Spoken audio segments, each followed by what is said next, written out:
Very good evening. Welcome to the debate. సరిగ్గా 12 గంటలు ఇన్నాళ్ల ఉత్కంఠ, దాదాపు 45 రోజుల ఎన్నికల క్రతువు, షెడ్యూల్ విడుదల, ఆ తర్వాత నోటిఫికేషన్, ఆ తర్వాత నామినేషన్ల తిరస్కరణ, ఆ తర్వాత ప్రచార హోరు. నిజానికి ప్రచారం అయితే ఎప్పటి నుంచి జరుగుతోంది. ఏపీలోనైతే 6 నెలల ముందుగానే మొదలైంది ప్రచారం. ఎందుకంటే ఏపీ ఈజ్ డిఫరెంట్. ఆ రాష్ట్రానికి, ఆ రాష్ట్రంలో రాజకీయానికి, ఆ రాష్ట్రంలో పరిపాలనకి, ఆ రాష్ట్రంలో నాయకత్వానికి అన్ని రకాలుగా తేడా ఉంది. అంతా తేడా రాజకీయం ఉంటుంది అక్కడ. సో ఈ పరిస్థితుల్లో ఆంధ్రప్రదేశ్కి ఒక ప్రత్యేకమైన ప్రాధాన్యత ఉంది. సరిగ్గా 12 గంటల్లో, అంటే రేపు ఉదయం 7 గంటలకి కౌంటింగ్ స్టార్ట్ అవుతుంది. అంటే కౌంటింగ్ సంబంధించి ఈవీఎం మెషిన్స్ ఓపెన్ చేస్తారు.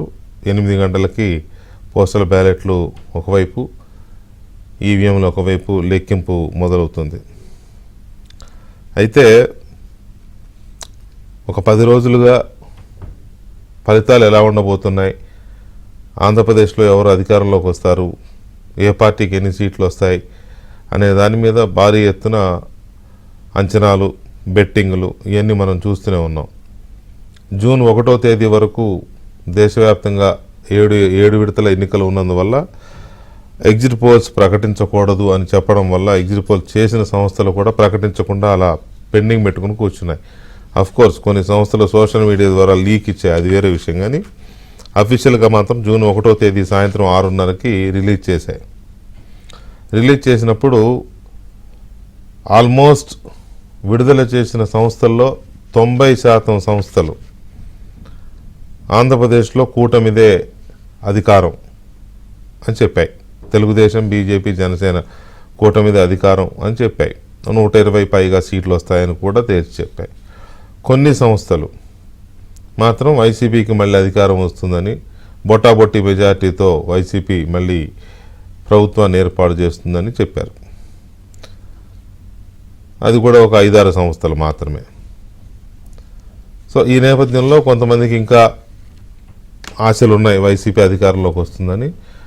ఎక్కువగా కూటమి వైపు అయితే భారీ బెట్టింగ్లు సాగుతున్నాయి. ఇవన్నీ ఒక ఎత్తు అయితే, ఈ కూటమి అధికారంలోకి వస్తుందని చెప్పిన సంస్థల్లో కొన్ని సంస్థలు కొంత ఎక్స్ట్రీమ్ రిజల్ట్స్ చెప్పాయి.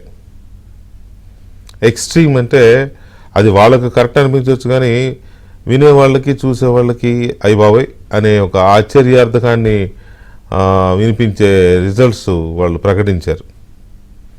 ఉదాహరణకి కేకే సర్వే అనే సంస్థ 161 స్థానాలు వస్తాయని చెప్పింది కూటమికి 175లో. అంటే వైసీపీకి 14 స్థానాలు మాత్రమే ఇచ్చింది. ఇంకెక్కువ మాట్లాడితే 4 కూడా రావని చెప్పి 10 లోపే అని చెప్తున్నారు. ఇది సాధ్యమా? దీని మీద చాలా పెద్ద చర్చ నడుస్తుంది. కూటమి నాయకులే కొంతమంది నోరెళ్ళ పెట్టే పరిస్థితి. ఇది ఎలా సాధ్యం?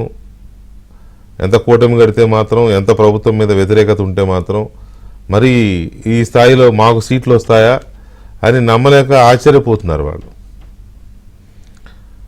ఒకవైపు ఏమో దీన్ని తేలిగ్గా కొట్టిపారేస్తుంది వైసీపీ. మరి అదే సంస్థ 2019లో వైసీపీకి 151 స్థానాలు వస్తాయని చెప్పి నంబర్తో సహా చెప్పిన సంస్థ. అక్కడ దాకా ఎందుకు నేను 2-3 సార్లు కోట్ చేశాను. కరెక్ట్గా 2019 ఎన్నికల పోలింగ్ నడుస్తున్నప్పుడు, ఓటింగ్ రోజు, నేను అప్పుడు వేరే సంస్థలో ఉన్నాను. అప్పుడు నా రిపోర్టరు షర్మిల అక్కడ పులివెందులో ఓటేసినప్పుడు బయటకు వస్తుంటే మైక్ పెట్టి, మేడం ఎన్ని సీట్లు వస్తాయి మీకు అని అంటే, ఆవిడ చాలా టక్కుమని అసలు వెనక ముందు ఆలోచించకుండా 150 వస్తాయని చెప్పింది. పార్లమెంటు మేడం అంటే 22 అని చెప్పింది. చివరికి అవే ఇచ్చినాయి. ఎట్లా? ఇది ఎలా సాధ్యం అంటే ఏమో మరి చీకట్లో రాయేస్తే తగిలిందని అనుకోవచ్చు, లేక నిజంగానే వాళ్ళకి ఏదైనా ఒక పవర్ఫుల్ సర్వే ఏదైనా జరిగి ఉండొచ్చు. ఇప్పుడు అట్లాగే కేకే సర్వే అని చెప్తున్నారు. తర్వాత ఇంకొక సర్వే ఉంది. Retired IAS officer Rammohan Rao గారు, ఈయన యూపీ క్యాడర్ ఆఫీసర్, నెల క్రితం అనుకో, 2 నెలల క్రితం వరకు కూడా అక్కడ చాలా హయ్యర్ పొజిషన్లో చేశారు. చేసి ఇప్పుడు వచ్చి తన సొంత రాష్ట్రం కాబట్టి అవుట్ ఆఫ్ క్యూరియాసిటీతో టీమ్గా ఒక సొంత టీంలో దాన్ని ఏర్పాటు చేసి ప్రతి నియోజకవర్గంలో చాలా క్యాల్కులేటెడ్ సర్వే చేశానని ఆయన చెప్తున్నారు. ఆయన చెప్పేదాని ప్రకారం 139 స్థానాలు కూటమికి వస్తాయని చెప్తున్నారు. 139 ఇది ఎంత ఇది అంటే మెజార్టీతో సహా చెప్తున్నారు ఆయన. ఏ నియోజకవర్గంలో ఏ పార్టీ గెలుస్తుంది, ఆ పార్టీ ఎంత మెజార్టీతో గెలుస్తుంది, 12,363 అనే అట్లా ఓట్ల లెక్క కూడా ఇచ్చారు ఆయన. అది ఎలా సాధ్యం, మా సంస్థకి ఎలా సాధ్యమైంది? సో ఇవన్నీ చూసినప్పుడు రేపటి ఫలితాలు ఎలా ఉంటాయో తెలియదు, కానీ ఇవైతే ఆశ్చర్యాన్ని కలిగిస్తున్నాయి. అసలు ఇవన్నీ పక్కన పెడితే కాసేపు తెలుగుదేశం పార్టీ ఏమనుకుంటుంది? తెలుగుదేశం పార్టీ నాకు తెలిసి ఒక 20 నుంచి 30 సర్వేలు చేయించుకుంది ఎన్నికల లోపు. వాళ్ళకు కూడా ఈ ఫిగర్ వచ్చి ఉండదు. సహజంగా విష్ఫుల్ థింకింగ్లో ఉన్నప్పుడు ఫిగర్లు ఎక్కువ వస్తాయి. వాళ్ళకు కూడా ఈ ఫిగర్ వచ్చి ఉండదు. మరి కనీసం ఇప్పుడైనా మరి వాళ్ళు ఈ ఫిగర్లకు దగ్గరకు వచ్చారా? వాళ్ళ ఇంటర్నల్ సర్వేస్ ఏం చెప్తున్నాయి, అంచనాలు ఎలా ఉన్నాయి అనేది మనం చర్చించబోతున్నాం. ఈ చర్చలో మనతో కేకే సర్వే కిరణ్ కొండేటి మనతో స్టూడియోలో ఉన్నారు. అలాగే ఖమ్మంపాటి రామ్మోహన్ రావు గారు, Telugu Desam party senior leader, politburo member Khammampati Rammohan Rao గారు ఉన్నారు. అలాగే రిటైర్డ్ ఐఏఎస్ అధికారి, నేను చెప్పాను కదా ఇంతకుముందు, వారు కూడా సర్వే చేయించారు. సర్వే సంస్థ పేరు కూడా చాలా పెద్దది పెట్టారు ఆయన. పేరు చెప్పాలంటే కూడా చాలా పెద్ద, ఆయనతోనే చెప్పిస్తాను. I think this is first time కాబట్టి ఆయనతో చెప్పిస్తాను. సో ఇది పరిస్థితి. రామ్మోహన్ రావు గారు కూడా, ఇద్దరు రామ్మోహన్ రావులే మనతో చర్చలో ఉన్నారు. అండ్ కిరణ్ గారు కూడా ఉన్నారు. కిరణ్ గారు అంటే కేకే గారే అనాలి, ఆయన గుర్తు తెలియదు అంతేనా? అంతేనండి. కిరణ్ ఎవరు పిలవరు అసలు? క్లోజ్ ఫ్రెండ్స్ అసోసియేట్ ఎవరు ఉంటే పాత వాళ్ళు అందరూ కేకే అనే పిలుస్తారు. కేకే అని నన్ను వీకే అని పిలిచినట్టు అంతే. ఓకే, బాగుంది. రైట్. రామ్మోహన్ రావు, ఖమ్మంపాటి రామ్మోహన్ రావు గారు నమస్కారం. నమస్కారం అండి. రైట్. ఖమ్మంపాటి రామ్మోహన్ రావు గారు, ఇప్పుడు సర్వే సంస్థలు ఏం చెప్తున్నాయి, వీళ్ళు ఏంటి అనేది కాసేపు అలా పెడదాం. అసలు మీ పార్టీ, మీ కూటమిగా ముగ్గురుగా కానీ లేకపోతే విడిగా మీ పార్టీగా సర్వేలు చేయించుకుంటారు కదా, మీ అంచనాకు వస్తున్న నంబర్ ఎంత? ఇప్పుడు వెంకటకృష్ణ గారు ఇంత ముందు కూడా ఎన్నికల జరిగిన రోజు మనం మాట్లాడుకున్నాం. అవును. ఆ రోజు కూడా వేరే ఛానల్లో, సరే వాళ్ళు ఎవరితో అయినా మాట్లాడి చెప్పారా లేదా రకరకాలుగా వాళ్ళకి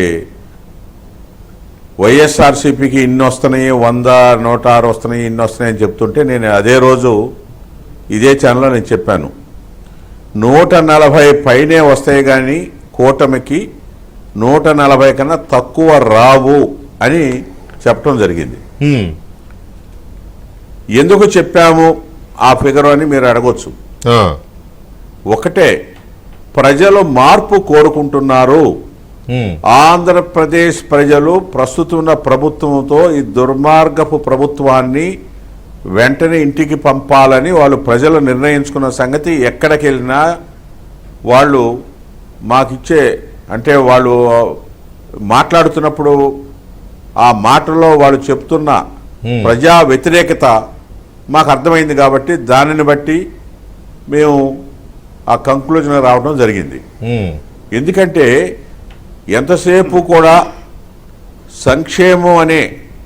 సంక్షేమ పథకాలనే పదంతో అభివృద్ధిని 5 సంవత్సరాలు, అసలు ఈ ప్రభుత్వం వచ్చిన తర్వాత ఎక్కడైనా ఏదైనా ఒక్క గ్రామానికి వెళ్ళినా ఒక తట్టెడు మట్ట పోసినట్టు కానీ లేదా ఎక్కడ అభివృద్ధి అనేది కంటికి కనపడటంలే. అది చర్చ జరుగుతూ ఉంది. తర్వాత వ్యవస్థలన్నీ కూడా కుప్పకూల్చివేశారు. సో ఇక అవినీతి అంటారా, దానికి అంతు పంతు లేదు. ఎక్కడ దాకా వెళ్ళింది అంటే ఇవన్నీ కూడా ప్రజలు గమనిస్తున్నారు. ప్రజలు విఘ్నులు. ఎవరైతే రాష్ట్రానికి న్యాయం చేయాలనుకుంటారో, ఎవరైతే అభివృద్ధి చేస్తారో, ఈ యొక్క యువతకి భవిష్యత్తు ఉండే విధంగా పరిపాలన ఇవ్వగలుగుతారు, ఇవన్నీ కూడా వాళ్ళు కూడా గమనిస్తూనే ఉంటారు. మనం అనుకుంటాం చదువుకున్న వాళ్ళు, చదువులేని వాళ్ళు, లేకపోతే ఉద్యోగస్తులు, లేకపోతే వ్యవసాయదారులు, వ్యవసాయ కూలీలు, ఇట్లా అనేక రకాలుగా మనం అందరూ కూడా అభిప్రాయాలు ఎట్లా ఉన్నాయి అనుకుంటాం. బట్ అందరి అభిప్రాయం ఒకటే ఉంది. ఈ యొక్క ఉన్న ప్రభుత్వం జగన్కి 155 శాసనసభ్యులు ఇస్తే డే 1 నుంచి కూడా డిస్ట్రక్షనే తప్ప కన్స్ట్రక్షన్గా వెళ్ళిన దాఖలాలు ఎక్కడా లేవు. సో మాకు ఎప్పుడు కూడా ఏది తీసుకున్నా కానీ టెండర్స్లో రివర్స్ టెండరింగ్ అన్నాడు, లేకపోతే ఇంకోటి చెప్పాడు. రాజధాని ఎక్కడ అంటే ఇప్పటి వరకు కూడా దిక్కు దివాణం లేదు. నవ్వుతున్నారు పక్కన ప్రజలు వేరే రాష్ట్రాలకు వెళ్తే. కాబట్టి పరిపాలన అస్తవ్యస్తంగా ఉంది కాబట్టి, ప్రజా వ్యతిరేక నిర్ణయాలతో ప్రభుత్వం పనిచేస్తుంది కాబట్టి దేశ విదేశాల నుంచి కూడా ప్రజలు వచ్చి ఏదైనా ఈ ప్రభుత్వాన్ని పారతోలాలనే ఉద్దేశంతో ఇక్కడ వచ్చారు. అదేవిధంగా వేరే రాష్ట్రాల నుంచి కూడా తెలుగు ప్రజలు వచ్చి చంద్రబాబు నాయుడు గారికి, ఎన్డీఏకి అండగా ఉండాలి, ఆ విధంగా ఓట్లు వేశారని వాడు ఓపెన్గా చెప్పారు. కాబట్టి మేము ఈ యొక్క అత్యధిక స్థానాలు మేము గెలవబోతున్నాం అనేది కూడా మేము చెప్పడం జరుగుతుంది. మీరు ఇంకేముంది, ఒకరో ఈ నైట్ తప్పితే రేపు పొద్దున్న 6 గంటల నుంచి కూడా ఆ కార్యక్రమం ఉంటే మనకు తెలిసిపోతుంది ట్రెండ్ కూడా ఏ విధంగా ఉండబోతుంది అనేది. జాతీయ ఛానల్స్ అన్నీ కూడా వాళ్ళు ఇచ్చిన సర్వేలు కానీ ఇవన్నీ కూడా చెప్తూ వస్తున్నారు. ఏమని, తెలుగుదేశం పార్టీ ఇదిగో ఎన్డీఏకి, కూటమికి అత్యధిక స్థానాలు రాబోతున్నాయి అనేది కూడా.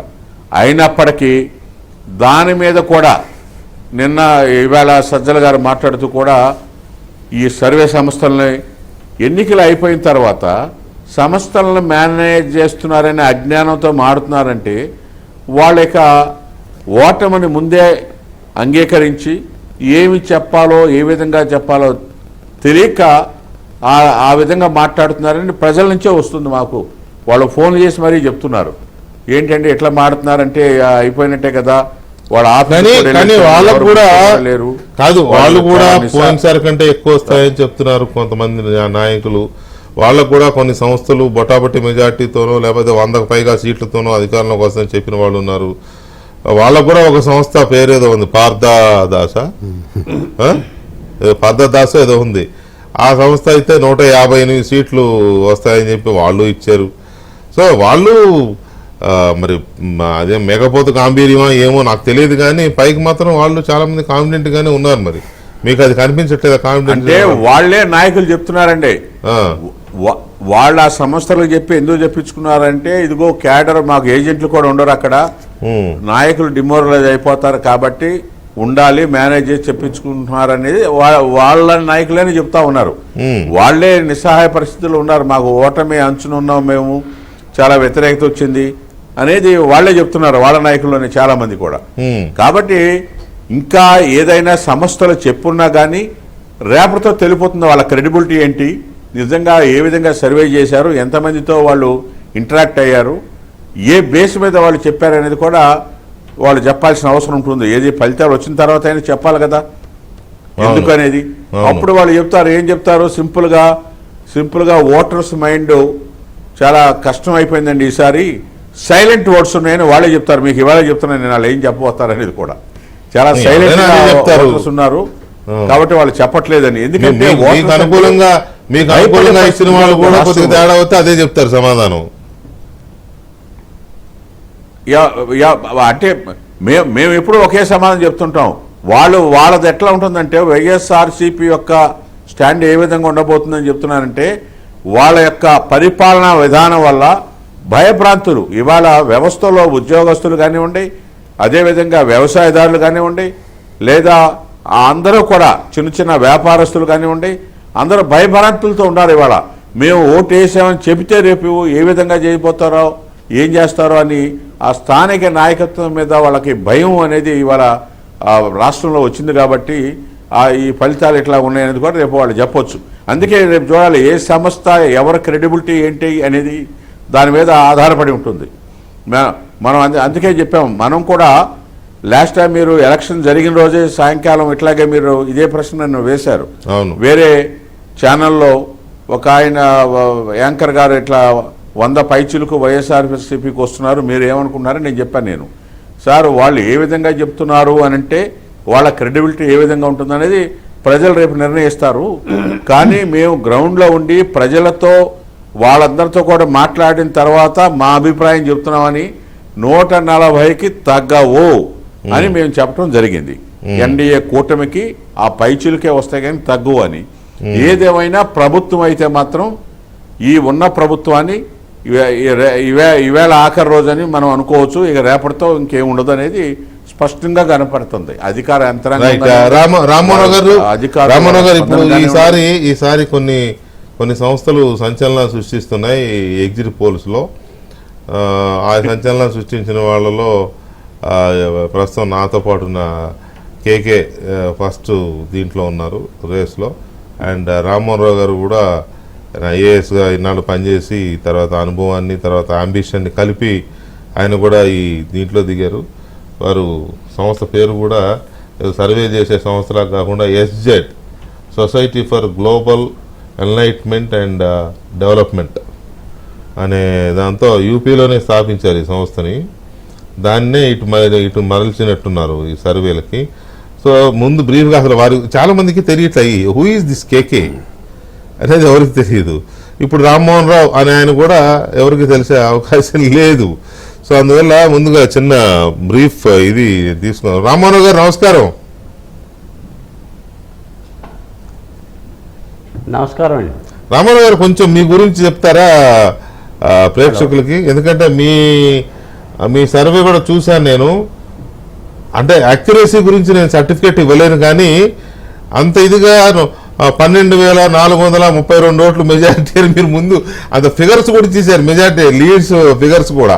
సో సంథింగ్ క్యూరియాసిటీ వచ్చేలా చేశారు. అది దాని గురించి తర్వాత మాట్లాడదాం కానీ కొంచెం మీ గురించి కొంత లిటిల్ బిట్ ఇంట్రడక్షన్ లైక్.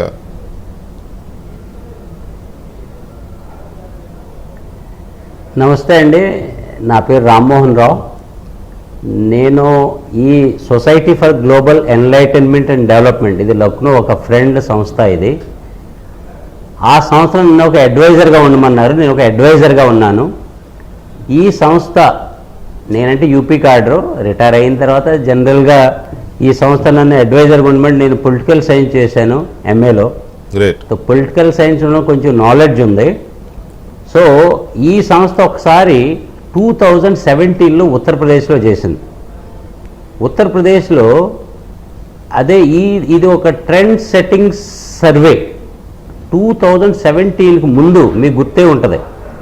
2017 ముందు దేశంలో ఎక్కడాను ఓన్లీ ఎక్కడైతే ఎన్ని సీట్లు వస్తాయి, ఒక ఫర్ ఎగ్జాంపుల్ ఉత్తరప్రదేశ్లో ఎన్ని సీట్లు ఏ పార్టీకి వస్తాయనే చెప్పేవాళ్ళు. కానీ ఎవరికి ఏ క్యాండిడేట్ ఏ కాన్స్టిట్యుయెన్సీలో గెలుస్తారని 2017 ముందు ఎక్కడా లేదు ఇండియా మొత్తం. అది కొంతవరకు వాస్తవం. ఎందుకంటే 2017 ముందు ఇచ్చింది చెప్పడానికి, పేర్లు చెప్పడానికి కరెక్టే. 2017 ముందు ఏ సంస్థ ఇది ఏ కాన్స్టిట్యుయెన్సీలో ఏ పార్టీ గెలిచింది ఎవరు చెప్పేవాళ్ళు కాదు. 2017లో ఈ సంస్థ ఉత్తరప్రదేశ్ ఎలక్షన్లో ఒక 275 బీజేపీకి వస్తాయి, ±25 అని చెప్పారు. అప్పుడు 312 వచ్చినాయి, 312 వచ్చినాయి. కానీ మేము ఎస్టిమేట్ చేసిన 275 + 25 అంటే 300 సీట్లు వస్తాయన్నా 312 వచ్చినాయి. అదేవిధంగా బీఎస్పీకి 40 ±10 అన్నాం, అంటే 30 రావచ్చు అనుకున్నాం, కానీ 19 వచ్చినాయి. సమాజ్వాదీ పార్టీకి 55 ±10 అన్నాం, అంటే 45 అన్నాం, 47 వచ్చినాయి. ఆ తర్వాత కాన్స్టిట్యుయెన్సీ వైజ్, అంటే మొత్తం ఇది కాన్స్టిట్యుయెన్సీ వైజ్ చేయాలంటే ఇది చాలా టెక్నికల్, చాలా మ్యాన్ పవర్ కావాలి, చాలా రిసోర్సెస్ కావాలి, ఎవరన్నా స్పాన్సర్స్ కావాలి, చాలా ఎక్స్పెన్సివ్. అందుకనే 150 కాన్స్టిట్యుయెన్సీలో ఈ సర్వే చేశారు వాళ్ళు. ఆ సర్వే చేసినప్పుడు వాళ్ళు కూడా ఇదే సేమ్ ఈ విధంగానే ఇలా మెజారిటీ అప్పుడు కూడా ఇలాగే ఇచ్చారు. మీకు నేను ఒక షీట్ పంపించి ఉంటాను చూడండి, ఇలాగే అప్పుడు కూడా కాన్స్టిట్యుయెన్సీ వైజ్ ఇచ్చారు. కానీ అప్పుడు కొత్తగా చేస్తున్నారు వాళ్ళు, ఎక్స్పీరియన్స్ లేదు. దాని మూలాన ఒక 20-25 కాన్స్టిట్యుయెన్సీస్లో, అంటే 150లో ఒక 20-25 కాన్స్టిట్యుయెన్సీలో 2000 ఓట్లో, అంటే తక్కువ ఎక్కువలో 2000 తక్కువ ఎక్కువలో అది కరెక్ట్ అయింది. కొన్ని కాన్స్టిట్యున్సీలో ఒక 5,000-6,000 తక్కువ ఎక్కువలో కరెక్ట్ అయింది. కొన్ని కాన్స్టిట్యున్సీలో అంటే అక్కడ కొంచెం 15,000 20,000 ఆ రేంజ్లో వచ్చింది. కాబట్టి ఆ బేస్ ఆఫ్ ఎక్స్పీరియన్స్లో వీళ్ళు ఆంధ్రప్రదేశ్ మొత్తంలో 175 కాన్స్టిట్యున్సీలు చేశారు. నేను ఒక అడ్వైజర్ని మాత్రమే దీంట్లో. వాళ్ళ టీం ఉంది, వాళ్ళ ఎక్స్పర్ట్స్ ఉన్నారు, వాళ్ళు చేస్తూ ఉంటారు. ఆ డాటా అంతా కలెక్ట్ చేసి కొంచెం అడ్వైజ్ నేను దీంట్లో ఇస్తూ ఉంటాను, ఎలా చేయాలి ఏంటి, దీన్ని ఎలా డాటా అదే ఆ ఫార్ములాతో మీరు దీనికి అది ఆ ఫార్ములాతో మీరు అడ్వైజర్ గా ఉండి దీన్ని నడిపించి మొత్తానికి సర్వే రిలీజ్ చేశారు. రైట్, ఒక్క నిమిషం రామ్మోహన్ రావు గారు, ఇక మనం కేకే గారితో మాట్లాడదాం. కేకే గారు సార్, మీరు అంటున్నారు కదా ఏ విధంగా ఇది మా యూఎస్పీ, మా స్పెషాలిటీ అన్నమాట. ఏ కాన్స్టిట్యూన్సీ క్యాండిడేట్ కి యూనిక్ సెల్లింగ్ పాయింట్ ఏంటంటే నియోజకవర్గాల వారీగా కూడా ఏ పార్టీ గెలుస్తుందో చెబుతూ వాళ్ళకి ఆధిక్యత ఎంత వస్తుందో కూడా చెప్పడం మీ యూఎస్పీ. Right, it's nice. ఒక నిమిషం రామ్మోహన్ గారు, సారీ ఒక నిమిషం. కేకే గారు, మీరు ఈ 160 అని ఇచ్చారు కదా, ఇదో పెద్ద సెన్సేషన్ అయింది, పెద్ద వైరల్ గా తిరుగుతోంది. అఫ్ కోర్స్ 2019 లో కూడా వైసీపీకి ఎంత ఇచ్చింది మీరు ఫిగర్? 151 సార్. 150 క్రాస్ చేసింది, 151 వచ్చింది. అదే మీరు 150 ఇచ్చారు, అది జస్ట్ 150 క్రాస్ చేసి 151 దగ్గర ఆగింది. మరి అప్పుడు ఇచ్చినప్పుడు మెత్తగా చల్లగా హ్యాపీగా పండుగ చేసుకున్న వైసీపీ వాళ్ళు ఇప్పుడు మిమ్మల్ని ఎందుకు ట్రోల్ చేస్తున్నారు? సరే, అది తర్వాత అది కూడా మాట్లాడదాం. అదేంటి మీ ఇంట్రడక్షన్ ఏంటి, మీ ప్రొఫెషన్ ఏంటి, ఎందుకు ఈ సర్వే వీటిలోకి ఎట్లా వచ్చారు? కంప్లీట్గా సాఫ్ట్వేర్ బ్యాక్గ్రౌండ్ ఉన్నాను సార్. థామ్సన్ రాయిటర్స్ అని, వాల్యూ ల్యాబ్స్ అని, నెస్ట్ టెక్నాలజీస్ అని ఒక 8-9 years వాల్యూ ల్యాబ్స్ లో కూడా పనిచేశారు. వాల్యూ ల్యాబ్స్ కూడా చేశాను. సో ఈ కంపెనీస్ చేసుకుంటూ నా కంప్లీట్ సాఫ్ట్వేర్, దాంట్లో ఆటోమేషన్ టెస్టింగ్లో ఉండేవాడిని. అసలు పొలిటికల్ బ్యాక్గ్రౌండ్ కానీ అటు 3 తరాలు ఇటు 3 తరాల్లో ప్రెసిడెంట్గా పోటీ చేసిన కూడా లేను మా సైడ్. అంటే మామూలుగా ఫ్యామిలీ కూడా డిస్కషన్ లేదు. బట్ నాకు డేటా సైన్స్ మీద బాగా ఇంట్రెస్ట్, అలాగే పొలిటికల్ సబ్జెక్ట్స్ మీద ఇంట్రెస్ట్. బాగా చెప్పేటప్పుడు ఎవరైనా అటెన్షన్ బాగా డ్రా చేస్తున్నారు అనుకునేవాడిని. అంటే అటు 7 తరాలు ఇటు 3 తరాలు లేకపోయినా ఎక్కడ అంటింది. మా నాన్నగారు వాడు కమ్యూనిస్ట్ లీడర్గా ఉండేవాళ్ళు లోకల్గా. సో అనలైజింగ్ బాగా ఫస్ట్ నుంచి అడ్వాంటేజ్గా ఉండేది. ఎక్కడైనా కేఫ్లో ఎప్పుడైనా క్యాఫ్టేరియాలో కనపడ్డప్పుడు కూర్చున్నప్పుడు మాట్లాడుతున్నప్పుడు అలా మనం చెప్తుంటే వింటూ ఉండేవాళ్ళు ఎక్కువ మంది. సో అటెన్షన్ డ్రా అవుతుంది మనకు. అలాగే డేటా సైన్స్ ఇంట్రెస్ట్, అలాగే పొలిటికల్ రిఫార్మ్స్ మీద కొంచెం పర్సనల్ ఇంట్రెస్ట్ ఉండేది ఓవరాల్గా. సో దీనికి మొత్తం మధ్య మార్గంగా ఏముంటుందంటే నాకు సర్వేస్ కనపడింది ఓవరాల్గా. అంటే అటు పొలిటికల్ లీడర్స్తో పాటు వర్క్ చేయొచ్చు, అటు పీపుల్ పల్స్ నేను అసెస్మెంట్ చేసింది కరెక్ట్గా ఉందా లేదా వాళ్ళ నుంచి ఇంకా మోర్ ఇన్ఫర్మేషన్ తీసుకొని వాళ్ళు ఏం కోరుకుంటున్నారు, ఎలాంటి చేంజెస్ కావాలని కోరుకుంటున్నారు, ఎలాంటి పార్టీల మీద ఎలాంటి అభిప్రాయాలు ఉన్నారు, ఇలాంటివి తెలుసుకోవచ్చు అని చెప్పి స్టార్ట్ చేశాను సార్. ఇనిషియల్గా ఒక రిజైన్ చేసి బయటకు వచ్చాక 3-4 months బాగా ఇబ్బంది పడడం. ఎవరు అపాయింట్మెంట్ ఇచ్చేవాళ్ళు కాదు. ఆబ్వియస్గా మనం ఎవరో తెలియదు కదా. ఇట్లా సర్వే చేసి పెడదాం అంటే ఆల్రెడీ లగరపాటు ఉన్నారు, లేకపోతే వీళ్ళు ఉన్నారు, పెద్ద పెద్దలు ఉన్నారు, ఇట్లా చెప్పి వాళ్ళ పేర్లు వాళ్ళు చెప్పేవాళ్ళు. బట్ నేను సరే చాలా టైట్గా ఉంది, కష్టంగా ఉంది మనకు అని చెప్పి మళ్ళీ వెనక్కి వెళ్ళిపోయి రోజులు ఉన్నాయి. మళ్ళీ ఇంట్లో హోమ్ లోన్, గోల్డ్ లోన్ అన్ని ఎక్స్ట్రా తీసుకొని వచ్చి మళ్ళీ వర్క్ చేసి స్టార్ట్ చేయడం రోజులు ఉన్నాయి. సో ఆ ఫేస్ అంతా ఏంటంటే చాలా ఎక్స్పెన్సివ్ కదా ఇవి చేయడం. ఎకనామికల్ గా మీరు ఓకేనా, మీకు డబ్బులు ఆస్తిపరంగా? ఎందుకంటే ఇనిషియల్ గా మనం స్టార్ట్ చేసింది ఓవరాల్ గా ఎమ్మెల్యే సర్వీస్ చేసి మనం ఆ ఇన్కమ్ జనరేట్ చేయాలి, చేసుకోగలం. సో ఇనిషియల్గా ఆర్డర్ రావాలి కదా ఫస్ట్. సో ఇనిషియల్గా చాలా స్ట్రగుల్స్ ఉన్నాయి. చిన్న చిన్న శాంపుల్స్ తీసి ఒక శాంపుల్ రిపోర్ట్ లా తయారు చేసేది మనం ఇనిషియల్గా పెట్టుబడి పెట్టుకోవాలి. బల్క్ మాత్రం కావాలి. ఇనిషియల్గా అడ్వాన్స్ లేకుంటే మనం చేయలేం. మన ఏదో ప్రజలను ఉద్ధరించేదానికి, యూట్యూబ్లో ఎక్కువ రీచ్ వచ్చేదానికి, మామూలుగా ఇలా నెంబర్ ఎలా వస్తుందని, లేకపోతే ఎవరో పార్టీ గెలిస్తే మనం ఆనందపడేదానికి కాదు. సో ఇనిషియల్గా ఒక 2-3 వీడియోలు చేస్తే అవి బాగా వైరల్ అయ్యి అనలిటిక్స్ బాగా రీచ్ అయినాయి. అప్పుడు మళ్ళీ వెంటనే ఎమ్మెల్యే గారి దగ్గరికి వెళ్తే వెంటనే అపాయింట్మెంట్ దొరకడం, మీరు బాగా చెప్తున్నారు, బాగా చేస్తున్నారని రీచ్ అవ్వడం. అలా స్లోగా 1 by 1 చేసుకుంటా ఫస్ట్ గోదావరి జిల్లాలు కంప్లీట్ చేసుకొని అది చేస్తే రీచ్ బాగా పెరిగింది. అలా 1 by 1 ఆర్డర్ చేసుకుంటే లాస్ట్కి కన్సాలిడేట్గా ఇట్లా కాదు, మనం 175 నియోజకవర్గాలు తక్కువ శాంపుల్స్ ఎక్కువ శాంపుల్స్ పక్కన పెడితే ఓవరాల్ ఒక నెంబర్ చెప్పాలి అని చెప్పి విగ్రస్గా చేసాం లాస్ట్ టైం. చేసి ఫైనల్గా అవుట్పుట్ చూస్తే నెంబర్ 151 కనపడుతుంది. ఇప్పుడు అంటే మీకు అలవాటు పడింది సార్. లాస్ట్ టైం 151 చెప్పాలి అంటే రీచ్ అవుద్ది, 150 రీచ్ అవుద్ది అని చెప్పాలంటే ధైర్యం జరిపేది కాదు. బట్ నెంబర్కి ఎమోషన్ ఉండదు కదా, మనం ఎమోషనల్గా ఫీల్ అవుతాం. కానీ సరే ఏదైతే అది అయింది అని చెప్పి క్లియర్ కట్గా నెంబర్ చెప్పి ఇలాగ 25 ±5 దీనికి ఉంటుంది, అది 0 to 5 జనసేనకు ఉంటుంది, అది 140 నుంచి 150 వరకు రీచ్ అయ్యేదానికి ఆస్కారం ఉంటుందని చెప్తే ఆబ్వియస్గా అప్పుడు టీడీపీ వాళ్ళు విపరీతంగా ట్రోల్ చేశారు. వైసీపీ కూడా నమ్మే పరిస్థితి కాదు అప్పుడు. రీచ్ అవుతాం కొడతాం 110 120 కొడతాం కానీ మీరు చెప్పే అది ప్లస్ నియోజకవర్గం ఏ నియోజకవర్గం గెలుస్తుంది ఏ నియోజకవర్గం మీరు ఓడిపోతుంది 150 అని మీరు చెప్పిన తర్వాత వైసీపీ వాళ్ళు ఎవరన్నా కలిసారా? వాళ్ళు చేసినప్పుడు చాలా మంది మినిస్టర్స్ చేసాం సార్ ఇప్పుడు ఆల్రెడీ వాళ్ళు కూడా నమ్మలేదా? 130 దాకా ఓకే కేకే ఇండివిజువల్ మాకు ఇచ్చిన రిపోర్ట్ వరకు ఓకే, ఎందుకంటే మేము విలేజ్ వారి రిపోర్ట్ ఇస్తాం కదా సార్ వాళ్ళకి. అవును. మా ప్రతి విలేజ్ పాకెట్ కదా, ప్రతి విలేజ్ బాగుంది మాకు బాగుంది కానీ బట్ మీరు మొత్తం ఓవరాల్ గా పెద్ద పెద్ద చెప్పేది మంగళగిరిలో ఇట్లా చెప్తున్నారు, ఇలా రాప్తాడులో ఇలా చెప్తున్నారు, అంత పెద్ద పెద్ద క్యాండిడేట్లు ఎలా ఓడిపోతారు ఎలా జరుగుద్ది అని విస్మయానికే గురయ్యేవాళ్ళు. లేదు సార్ ఓట్ బ్యాంకింగ్ ప్యాటర్న్ ఇది సార్, ఇది డేటా సైన్స్ ఇది సార్, మామూలుగా ఎన్ని చెప్పినా వాళ్ళకి ఓవరాల్గా ఇన్ని అర్థం కాదు కదా, ఓడిపోతున్నారని జీర్ణించుకోలేకపోతుంటారు. సో ఇప్పుడు కూడా నెంబర్ చెప్పినప్పుడు చివరికి మీరు అంటే ఈ ఎంత శాంపిల్ మీ టార్గెట్ ఐడియల్ మీ శాంపిల్ సైజ్ ఎంత? Sample size sir, sample size 2000 నుంచి 3000 Average. యావరేజ్ తీసుకుంటాం సార్. బట్ శాంపుల్ సైజ్ అనేది మాకు లాస్ట్ క్రైటీరియా. ఫస్ట్ క్రైటీరియా వచ్చేసి మాకు ఇనిషియల్గా ఫస్ట్ ఇనిషియల్గా ఒక 500 నుంచి 1000 శాంపుల్సే 170 నియోజకవర్గాలు తీసుకుంటాం. తర్వాత మనకు ఓవరాల్గా మనకు ఉన్నటువంటి ఎమోషనల్ డేటాని డేటా సైన్స్గా కన్వర్ట్ చేసి, అంటే ఇప్పుడు ఈ రేట్లు పెరగడం వల్ల లేకపోతే ఈ ఎంప్లాయీస్ ఎలా ఉన్నారు, అగెనిస్ట్గా ఉన్నారు, ఒక్కొక్క మండలంలో కేటగిరీస్, ఇప్పుడు వడ్డీలో ఒక దగ్గర ఉన్నారు అనుకోండి, ఆక్వా రైతులు వాళ్ళు ఎలా ఫీల్ అవుతున్నారు, దీన్ని మనం కన్వర్ట్ చేసుకుని డేటా సైన్స్గా మార్చుకుంటాం ఒకటి. మూడోది ఇంతకుముందు విగ్రస్గా చేయడం వల్ల 170 నియోజకవర్గాల్లో ఇప్పుడు మీలాంటి వాళ్ళు స్ట్రాంగ్గా ఇన్ఫర్మేషన్ చెప్పగలిగిన వాళ్ళు విలేజ్ వారి రిపోర్ట్లు స్లీపర్ సెల్స్గా 40-50 మంది ఉన్నారు. వాళ్ళని మనం డబ్బులు ఇవ్వడం లేకపోతే వాళ్ళు కాంటాక్ట్ వల్ల మనకు ఇన్ఫర్మేషన్ వస్తుంటుంది, విలేజ్ వారికి ఇస్తారు. ఇప్పుడు మీరు ఆర్డర్ ఇవ్వగానే ఇప్పుడైతే మటుకు ఈసారి విలేజ్ వారి రిపోర్ట్ మీరు అడగగానే అవుట్ సోర్సింగ్ కూడా ఇస్తున్నాం కంప్లీట్ చిన్న చిన్న కంపెనీలకి. ఈ 3 లేయర్స్ ప్లస్ 4వ లేయరు 4 కలిపి విలేజ్ వారి రిపోర్ట్ తయారు చేస్తాం. విలేజ్ వారి రిపోర్ట్ అంటే మంచి ఆర్డరే కాబట్టి దాని పక్క చుట్టుపక్కల నియోజకవర్గాలు కూడా మండల వారిగా అమౌంట్ ఇన్వెస్ట్ చేసి తెప్పించుకోగలుగుతున్నాం.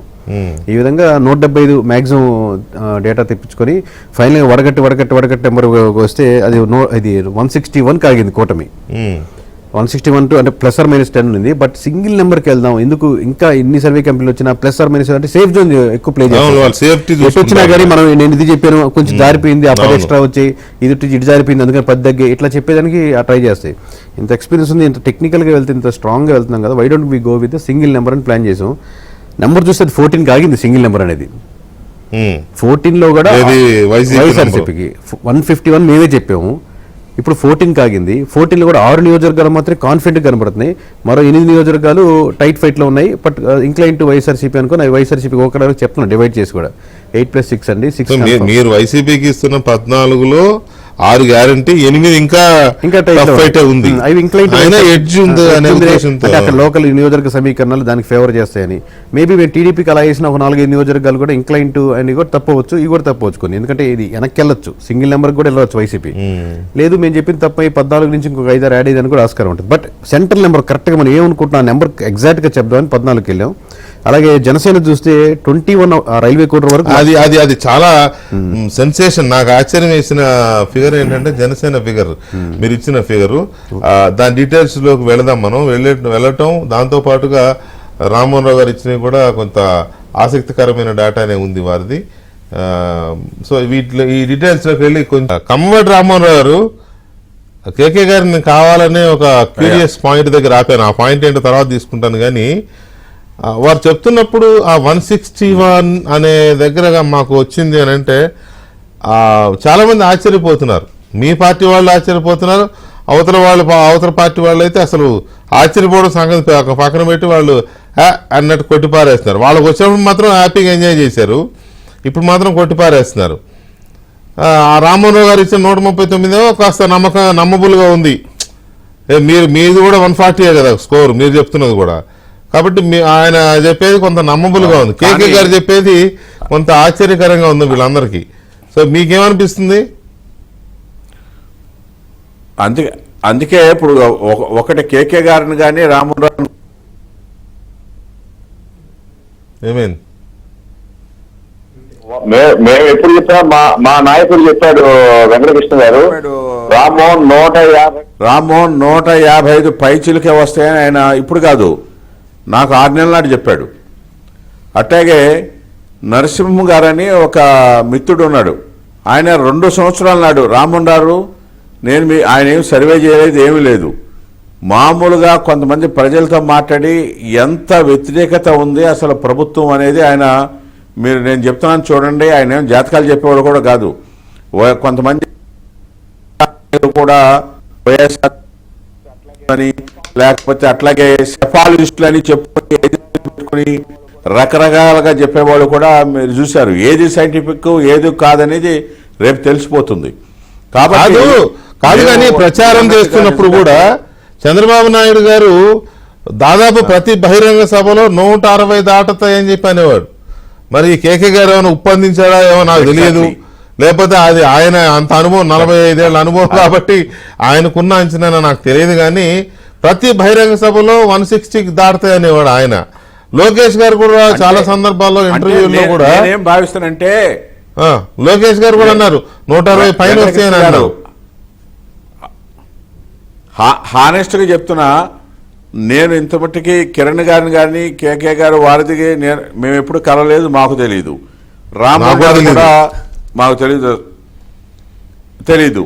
కాబట్టి ప్రజలకి ఇప్పుడు నేనేం చెప్తున్నా అంటే, ఇవాళ చూశారు సజ్జలు ఏ విధంగా మేము వాళ్ళని మేనేజ్ చేస్తున్నట్టు రకరకాలుగా ఉంటారనేది దీన్ని బట్టే మనం అర్థం చేసుకోవాలి వాళ్ళ తత్వం ఏ విధంగా ఉందనేది. మీ ద్వారా కిరణ్ గారు నేను ఒక ప్రశ్న వారిని అడుగుదాం అనుకుంటున్నాను. ఆ రోజు చేశారు మీరు సర్వే, ఆ రోజు ఫిగర్ చెప్పారు, ఈవేళ కూడా మీరు అన్ని చెప్తున్నారు. దీని అంటే ఏ విధంగా అంటే సెఫాలజిస్టులు అని చెప్పుకుని సంస్థలు పెట్టుకుని మిగతా రాష్ట్రాల్లో కూడా చేశామని చెప్తున్నారు కదా, దానికి దీనికి డిఫరెన్స్ ఏముంది? వాళ్ళు ఏ విధంగా చెప్పగలిగారు, మీరు ఏ విధంగా ఈ ఫిగర్కి రాగలిగారు అనేది మీ ద్వారా కిరణ్ గారిని ఒక చిన్న ప్రశ్న. ఈ ప్రశ్న ఒక రకంగా ఇద్దరికి వర్తిస్తుంది. ఎందుకంటే రకరకాల సంస్థల పేరుతో చేస్తున్నారు కదా, మీరు ఎలా చేయగలిగారు అనేది మీ కేకే గారికి రామ్మోహన్ రావు గారు కూడా వర్తిస్తుంది. ముందు కేకే గారు వాళ్ళంతా కమర్షియల్ యాక్టివిటీస్ చేస్తున్నారు, అనేక రకాలుగా చెప్పారు అందుకోసమని. కరెక్ట్. అంటే ఫస్ట్ ఆఫ్ ఆల్ సార్, మనం సర్వే చేసేది ఓవరాల్గా ఒక పార్టీకో లేకపోతే ఓవరాల్ యూట్యూబ్లో చెప్పేదానికి, జనాలను ఉద్ధరించేదానికి, జనాలు ఈ నెంబర్ తెలుసుకోవడానికి కాదు. సో మేమైతే ఇండివిజువల్గా ఎమ్మెల్యేని కాంటాక్ట్ అయ్యి సర్వే చేపిస్తూ ఉంటాం. దాంతో పాటుగా 170 నియోజకవర్గాలు మనం ఏం చెప్తాను, కేకే సర్వేస్గా ఉన్న బ్రాండ్ నుంచి ఎక్స్పెక్ట్ చేస్తారు కాబట్టి ఫైనల్గా ఆ నెంబర్ చెప్పేదని ట్రై చేస్తుంటాం. ఇప్పుడు ఖచ్చితంగా నమ్మకంగా చెప్పగలిగింది ఏంటంటే, ఇంత మేము చెప్తున్నట్టు వన్ సైడ్గా ఉన్నప్పుడు ఆబ్వియస్గా ఎనీ సర్వే కంపెనీ, అంటే మామూలుగా ఒక చిన్న సర్వే కంపెనీ కూడా ఒక తక్కువ శాంపుల్స్లో ఓవరాల్గా చేసినా కానీ ఎలా ఉంది ఓట్ బ్యాంకింగ్ అంటే మనం 15% పైనే ఉంది డిఫరెన్స్ అనుకుంటున్నాం. మేబీ వాళ్ళకి అంచనాలు అందకపోయినా ఒక 10% లోపు అటు ఇటుగా ఉండేది అందేదానికి పూర్తిగా ఆస్కారం ఉంది. కానీ పూర్తిగా మనం ఈస్ట్ అంటే వెస్ట్ వెళ్ళేదానికి మటుకు ఏ సర్వే కంపెనీ కానీ సర్వే నిజంగా వాళ్ళు కొంచెం ఆథెంటిక్గా చేయగలిగితే అసలు డిఫరెన్షియేట్ వెళ్ళేదానికి ఆస్కారం లేదు. పోనీ సర్వే కూడా చేయనక్కర్లేదు సార్. మీరు శ్రీకాకుళం నుంచి హిందూపురం నుంచి ఇచ్చోపురం వరకు మీరు ఒక ట్రావెల్ చేసి ఒక 4 రోజులు ఒక 4 ఫ్రెండ్స్తో ట్రావెల్ చేసిన సీట్లు ఓట్ల పర్సంటేజ్ జనరల్గా చెప్పలేకపోవచ్చు. కానీ మీరు సహజంగా కూటమి వైపు ఎక్కువ మొగ్గు చూపుతున్నారు, ఒక 100 సీట్లు రావచ్చు అనేది జనరల్గా మీరు ఒక 4 రోజులు మామూలుగా తిరిగినా కానీ చెప్పగలుగుతారు. అటువంటిది వన్ సైడ్గా ఇటు జరుగుతున్నప్పుడు ఇంత ఓట్ బ్యాంకింగ్ డిఫరెన్స్ ఉండి ఇంత 14 సీట్స్కి మేము కాన్ఫిడెంట్గా చెప్పగలుగుతున్నాం అంటే వేరే సర్వే కంపెనీ అటు ఇటు లేదానికి ఆస్కారం లేదు సార్. ఒకరు 10 ఇప్పుడు ఇటువైపు కూటమి వైపు మళ్ళీ వాళ్ళు ఎడ్జ్లు కొంచెం జాగ్రత్తగా టైట్గా ఎందుకు వచ్చిన బాధలు అని చెప్పి ఎడ్జ్ల వరకు పక్కన పెట్టి ఒక సేఫ్ జోన్ వరకు తీసుకోవడం అంతవరకు సబబు. కానీ పూర్తిగా మనం చెప్తున్నట్టు కూటమి ఇంత తంబింగ్ మెజారిటీతో గెలుస్తుందని కాన్ఫిడెంట్గా చెప్తున్నప్పుడు లేదు ఇటు గెలుస్తుందని చెప్పేదానికి అసలు నిజంగా సర్వే చేసిన వాళ్ళ మటుకు అసలు అటు మిస్ అయ్యేదానికి ఆస్కారమే లేదు సార్. సరిగ్గా చేస్తే నికార్సుగా చేస్తే లేదా చేసి వాళ్ళు చెప్పేదానికి రకరకాల విషయాల మీద వాళ్ళు ప్రలోభపడి ఉండొచ్చు, వాళ్ళ మీద ప్రభావం ఉండొచ్చు రకరకాల. బట్ వాళ్ళకి మటుకు ఇన్నర్గా తెలిసి ఉంటుంది 100% అనేది. రైట్. రామ్మోహన్ రావు గారు, మీ ఒపీనియన్ ఏంటి? రామ్మోహన్ రావు గారు, మీరు సర్వే చేసినప్పుడు చాలా సంస్థలు అంటే ఒకటి పూర్తిగా అమ్ముడుపోయాయి అనే పదం నేను వాడను, కానీ ఏదో పైపైన పెరిఫెరల్గా చేసి కొంత ఖర్చు తక్కువ పెట్టుకొని ఎక్కువ ఖర్చు చూపించి ఇది చేయడం అనేటువంటి కొన్ని జరుగుతూ ఉంటాయి. కొంత ఏమో ప్రజలతో మైండ్ గేమ్ ఆడడానికి, ప్రజల మూడ్ మార్చడానికి, వాళ్ళ ఆలోచనలతో ఆడుకోవడానికి కొన్ని సర్వేలు చేస్తూ ఉంటారు కదా. వాటికి మీరు చేసిన సర్వేలకి డిఫరెన్స్ ఏంటి?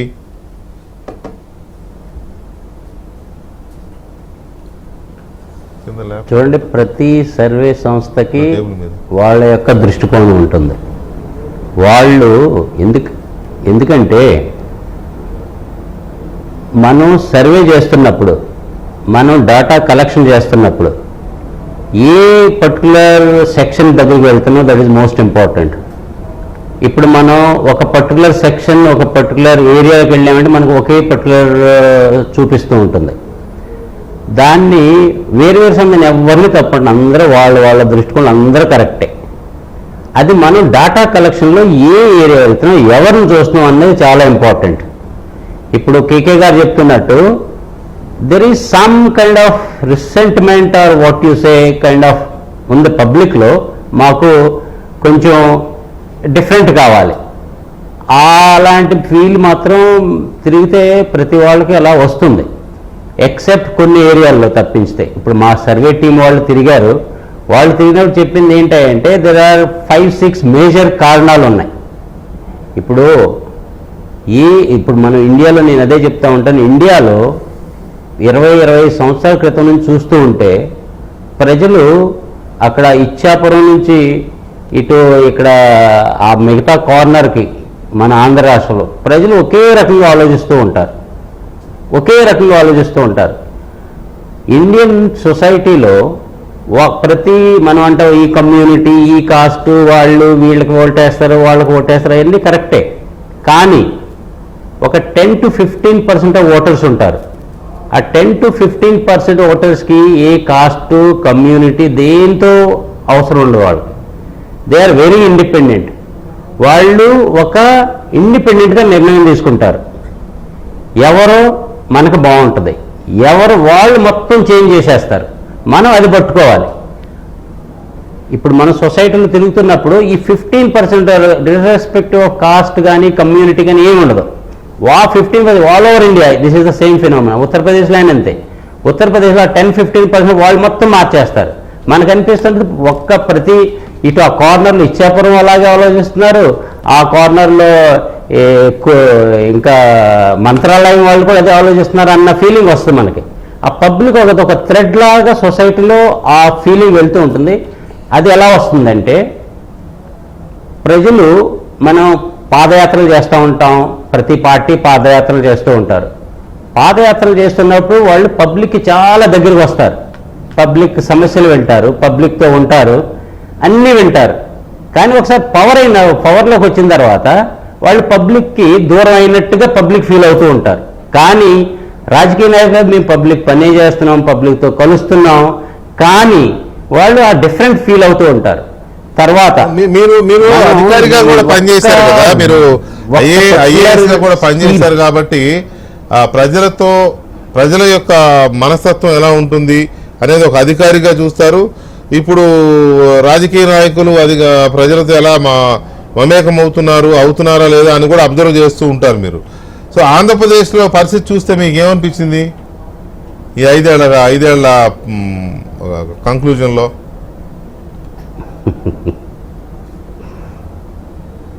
నేను అదే చెప్తున్నాను, మనం అన్ని రాజ్యాల్లో అన్ని స్టేట్స్లో పాదయాత్రలు చేస్తారు. పాదయాత్రలు చేసినప్పుడు అందరూ మనుషుల దగ్గరకు వస్తారు. ఆ తర్వాత మనుషులు, ఇప్పుడు చూడండి, మనుషులతో మనం సంవాదం పెట్టుకోవాలి. ప్రతి 2 నెలలకి, ప్రతి 3 నెలలకి మనుషులతో మనం కనెక్ట్ అయ్యి ఉండాలి. ఇప్పుడు మనం సెంట్రల్ గవర్నమెంట్లో చూస్తూ ఉంటాం, అలా కనెక్ట్ అవుతూ ఉండాలి. ప్రజలు అంటూ ఉండాలి, మాతో కనెక్ట్ అవుతున్నారు, మాతో మాట్లాడుతారు, మమ్మల్ని వింటున్నారు, మాకు ఇది చేస్తున్నారు, అదే చేస్తున్నారు.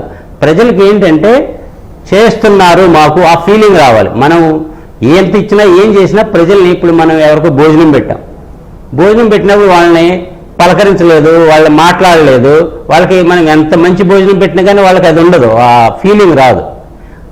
ఆ విధంగా మనం పాదయాత్రలు ఎలా క్లోజ్ అయిపోతాం, 2 నెలలు, సంవత్సరంన్నర తిరుగుతూ ఉంటాం. అదేవిధంగా 10-15 రోజులు, ప్రతి నెల, ప్రతి 2 నెలలకు ఒకసారి ప్రజల్లో తిరగాలి. ఇంకోటి ఏంటి, ప్రజలు ఏం కోరుకుంటారు?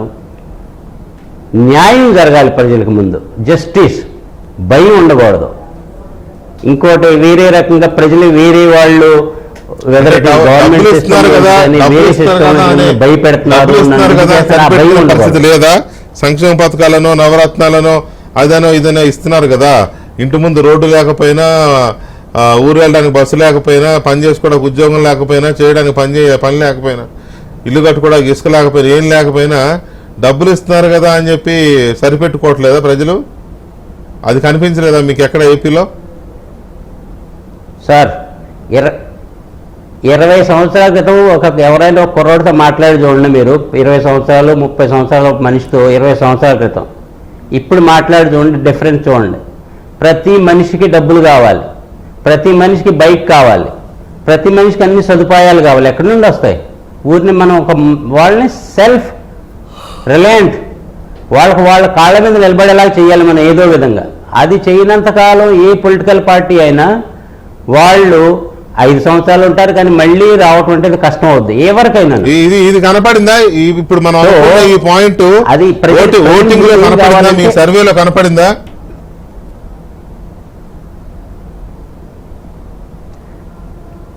మనం వింటూ ఉంటాం ఏదో తాయిలాలు, ప్రతి పార్టీ ఏదో ఇస్తా ఉంటుంది ఎలక్షన్ ముందు అని ప్రతి వాళ్ళు ఏదో అంటూ వింటూ ఉంటాం. అవును. కానీ ప్రజలు మేబీ 2-3-4% ప్రజలు దీనికి లొంగుబాటు అవుతారు. అలా చేస్తే మనం ఏమీ చేయక్కర్లే, పని ఏమీ చేయక్కర్లే. 5 సంవత్సరాలు ఒకసారి మనం ఆ తాయిలాలు ఏమిటి ఇచ్చామనుకో మనకు ఓటేస్తారు. లేదు, అప్పుడు ఎందుకని 20 సంవత్సరాల క్రితం ఉన్న పబ్లిక్ ఇప్పుడున్న పబ్లిక్లో చాలా తేడా ఉంది. ఇప్పుడు మొబైల్, ప్రతి వాళ్ళ దగ్గర మొబైల్ ఉంది.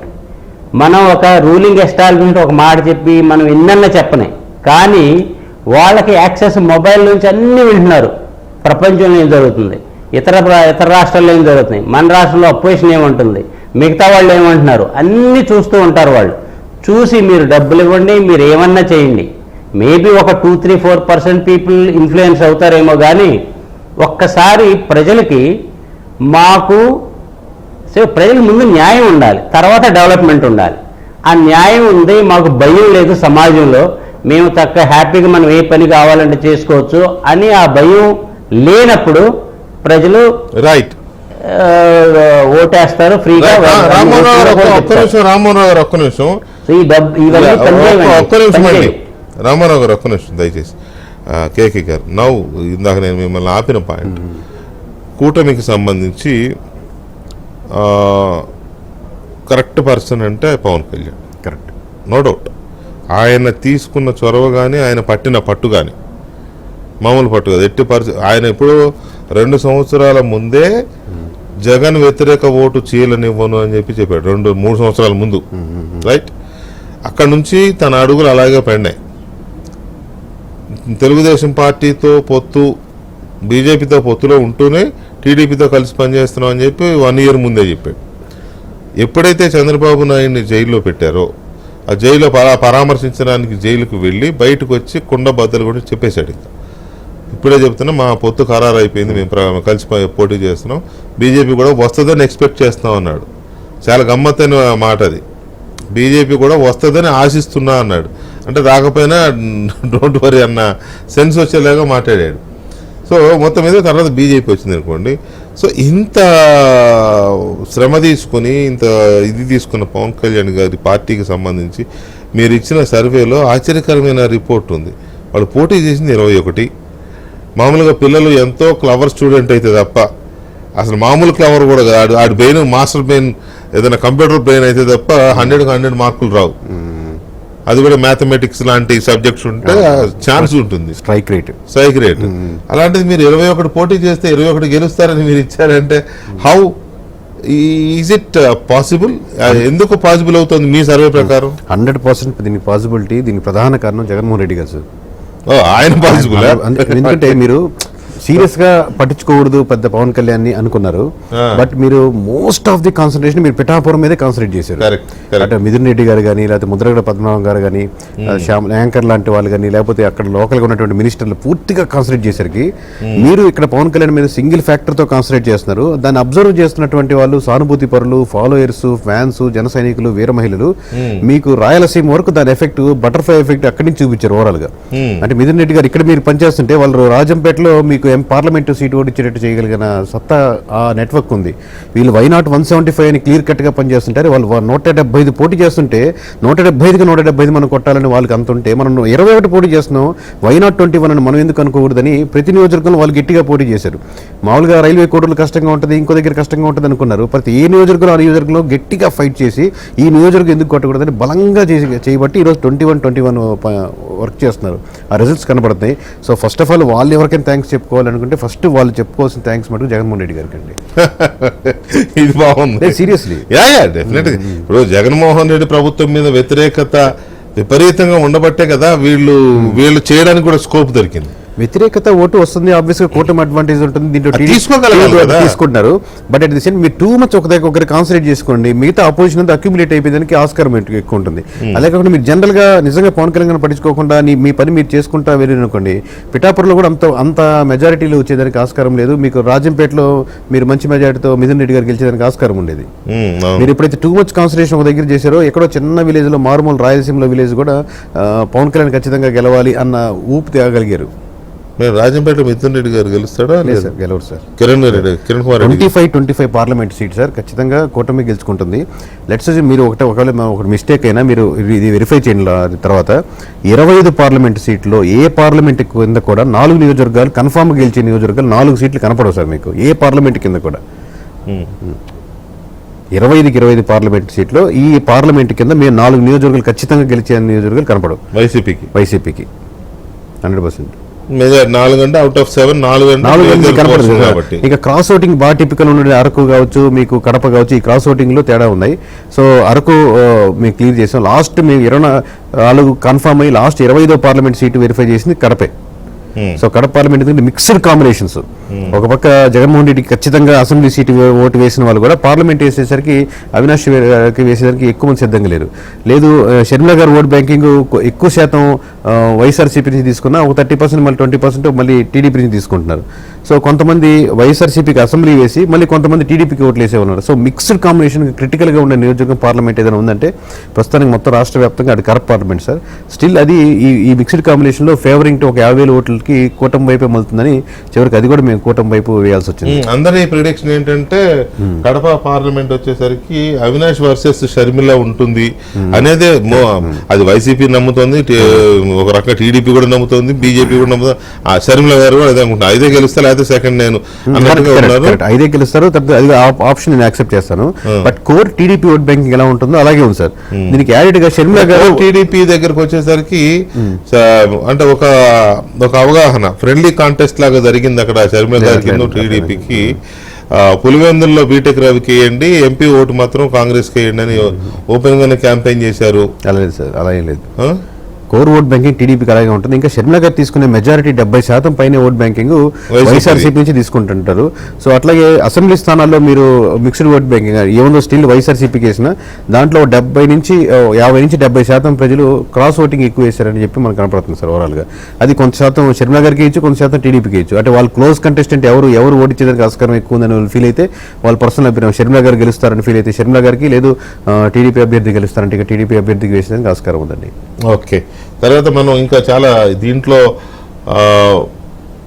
160 స్థానాలకు సంబంధించి లిస్టు కూడా చెప్పేశారు. ఆయనేమో 139 అసెంబ్లీ స్థానాల జాబితా కూడా ఇచ్చారు.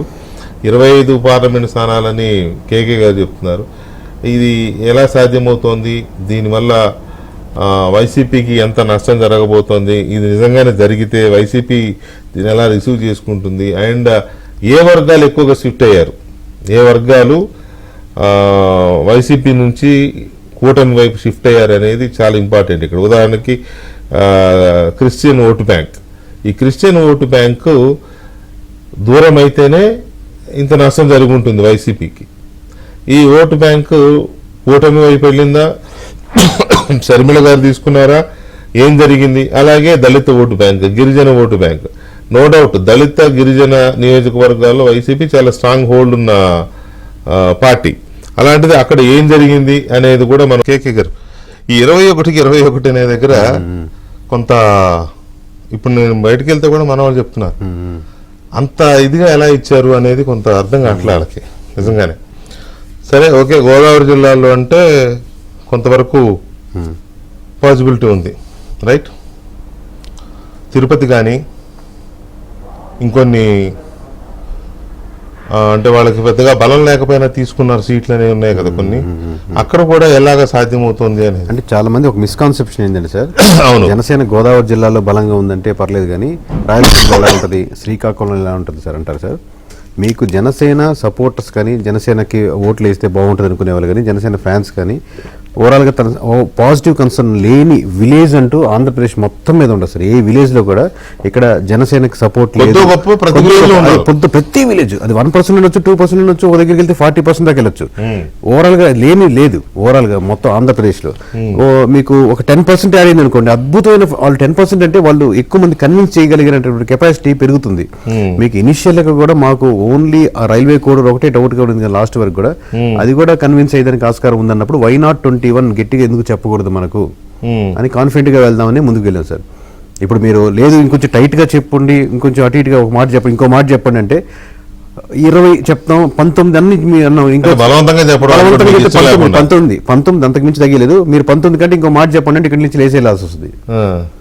కాదు, మీకు ఇష్టం లేకుండా చెప్పడం అది కూడా 19 అనేది ఆప్షన్ లేదు సార్, 20 అంతే. ఒకటి తగ్గొచ్చు, ఇంకోటి తగ్గొచ్చు, అంతే. కానీ రైట్.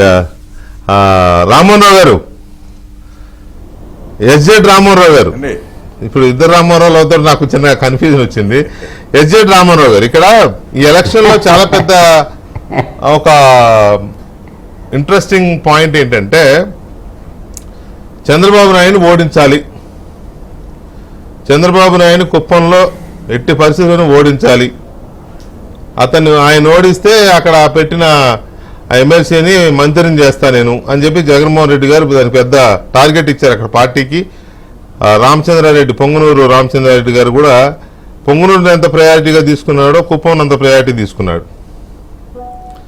మరోవైపు తెలుగుదేశం పార్టీ కూడా వైనాడ్ 175 అని వైసీపీ జగన్ అంటూ ఉంటే వైనాడ్ పులివెందులు అని టీడీపీ అంది. సో ఈ పరిస్థితుల్లో పులివెందుల్లో జగన్మోహన్ రెడ్డి గారికి ఎంత మెజారిటీ వస్తుంది, కుప్పంలో చంద్రబాబు నాయుడు గారికి ఎంత మెజారిటీ వస్తుంది, టోటల్గా అసలు మీ 139 సీట్ల లెక్కేంటి?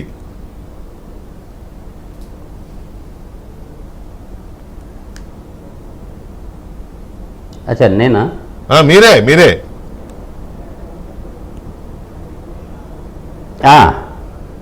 మెజారిటీ కుప్పంలో మేము 15,500 ఇచ్చాం కుప్పంలో.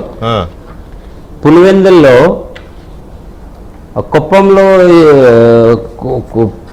అరౌండ్ 59, కుప్పంలో 14,810 ఇచ్చామండి. ఓకే. ఎందుకంటే కుప్పంలో కొన్ని ఏరియాల్లో టీడీపీ కొంచెం వీక్గా కనిపించింది. మా సర్వే టీం వెళ్ళినప్పుడు కుప్పంలో కొన్ని ఏరియాల్లో టీడీపీగా కొంచెం వీక్ అనిపించింది, కొంచెం ఇంకా కాన్సన్ట్రేట్ చేయాలి. పులివెందుల్లో అరౌండ్ 60,000, 59,000 కనిపించింది మాకు. కుప్పం ఎంత అన్నారు? అంటే అరౌండ్ 659, 5,000 ప్లస్ మైనస్ లో పులివెందుల. కుప్పం ఎంత అన్నారు? కుప్పం 14,000, కుప్పంలో 14,810. 14 నుంచి 15,810.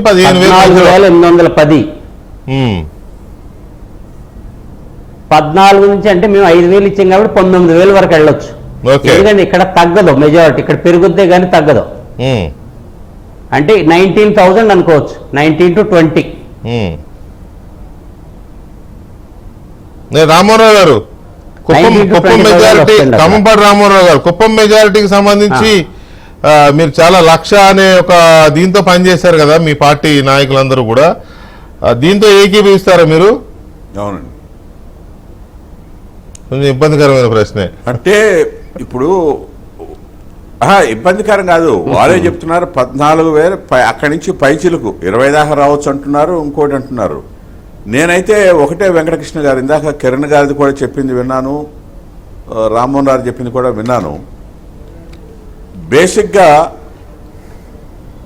జగన్మోహన్ రెడ్డికి ఈ గెలుపు అంటే ఎందుకంటున్నానంటే ఈ మాట కూడా పవన్ కళ్యాణ్ గారు ఆ రోజు చంద్రబాబు నాయుడు గారు జైల్లో పెట్టినప్పుడు ఏదైతే జగన్మోహన్ రెడ్డి ఆ నిర్ణయాలు తీసుకున్నారో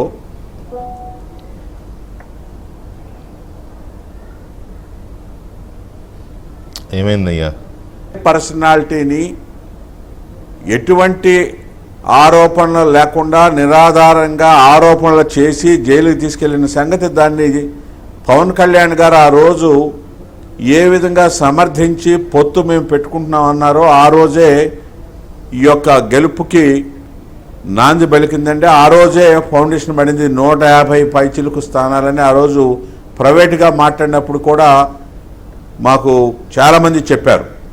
ఎందుకు చెప్తున్నానంటే దేశ విదేశాల్లో ఇతర రాష్ట్రాల్లో కూడా రోడ్డు మీదకు వచ్చి నిరసన తెలియజెప్పారు. ఈ యొక్క నిర్ణయానికి వ్యతిరేకంగా తప్పు నిర్ణయం అని చెప్పారు. కాబట్టి అది ఇంకా ముందుకు వెళ్ళింది. బీజేపీతో ఎన్డీఏ ముందుకు వెళ్ళినప్పుడు ఈ యొక్క నిర్ణయాన్ని ప్రజల్లో బాగా వెళ్ళటం, పరిపాలన అస్తవ్యస్తమైన ఒకటైతే, రెండోది తను తీసుకున్న నిర్ణయాలు అంటే మంచి వ్యక్తులను కూడా సంస్థలను పాడు చేయటమే కాదు, వ్యవస్థలను పాడు చేయటమే కాదు, మంచి వ్యక్తుల మీద కూడా అక్రమంగా కేసులు పెట్టారు అనేది కూడా ప్రజల్లో బాగా వెళ్ళింది వెంకటకృష్ణ గారు. అదేవిధంగా అనేక నిర్ణయాలు ఆయన అసలు అధికారంలో రావటమే 11 కేసులు ఉన్న వ్యక్తి, ప్రజాధనాన్ని దుర్వినియోగం చేసిన వ్యక్తి అధికారం రావటమే మోసపోయాము ఆయన మాటలు కానీ ప్రజల్లో ఆ రోజే అన్నారు. అలాంటిది ఆయనలో ముఖ్యమంత్రి అయినాకైనా మార్పు వచ్చి కొద్దిగన్నా మంచి నిర్ణయాలు తీసుకుంటే పోయేది. ఆ విధంగా చేయలేదు కాబట్టి ఈవేళ వైఎస్ఆర్సీపీ మూల్యం చెల్లించబోతున్నది. 25 పార్లమెంటు స్థానాలు వచ్చినా, 160 పైచిలుకు స్థానాలు వచ్చినా అవన్నీ కూడా రాష్ట్రాన్ని కాపాడుకోవాలి. ఒక్క చంద్రబాబు నాయుడు గారు అయితేనే రాష్ట్రాన్ని అభివృద్ధి చేయగలరు. యువతకి రేపు అవకాశాలు రావాలన్నా, పారిశ్రామికవేత్తలు వచ్చి రాష్ట్రంలో పెట్టుబడులు పెట్టాలన్నా మరి ఆయన ఒక్కడే సమర్థుడని వాళ్ళు ప్రజలు భావించారు కాబట్టి రేపు ఆ తీర్పు ఇవ్వబోతున్నారు అనేది అభిప్రాయం. అయితే పార్లమెంటుకు సంబంధించి ఎస్జిడి రామ్మోహన్ గారు ఏం చెప్తారు చూద్దాం. రామ్మోహన్ గారు, మీరు పార్లమెంటు సర్వే చేయలేదా? నాకు ఇచ్చిన డాక్యుమెంట్ నా దీంట్లో లేదు. పార్లమెంట్ సర్వే చేసామండి. పార్లమెంట్ సర్వేలో అచ్చా మేము వైఎస్ఆర్సీపీకి 6 ఇస్తున్నాం. 6. ఓకే, ఏంటా 6? YSRCP 6, TDP 14, Janasena 2, BJP 3. నేను వైసీపీకి ఇస్తున్న 6 ఏంటి?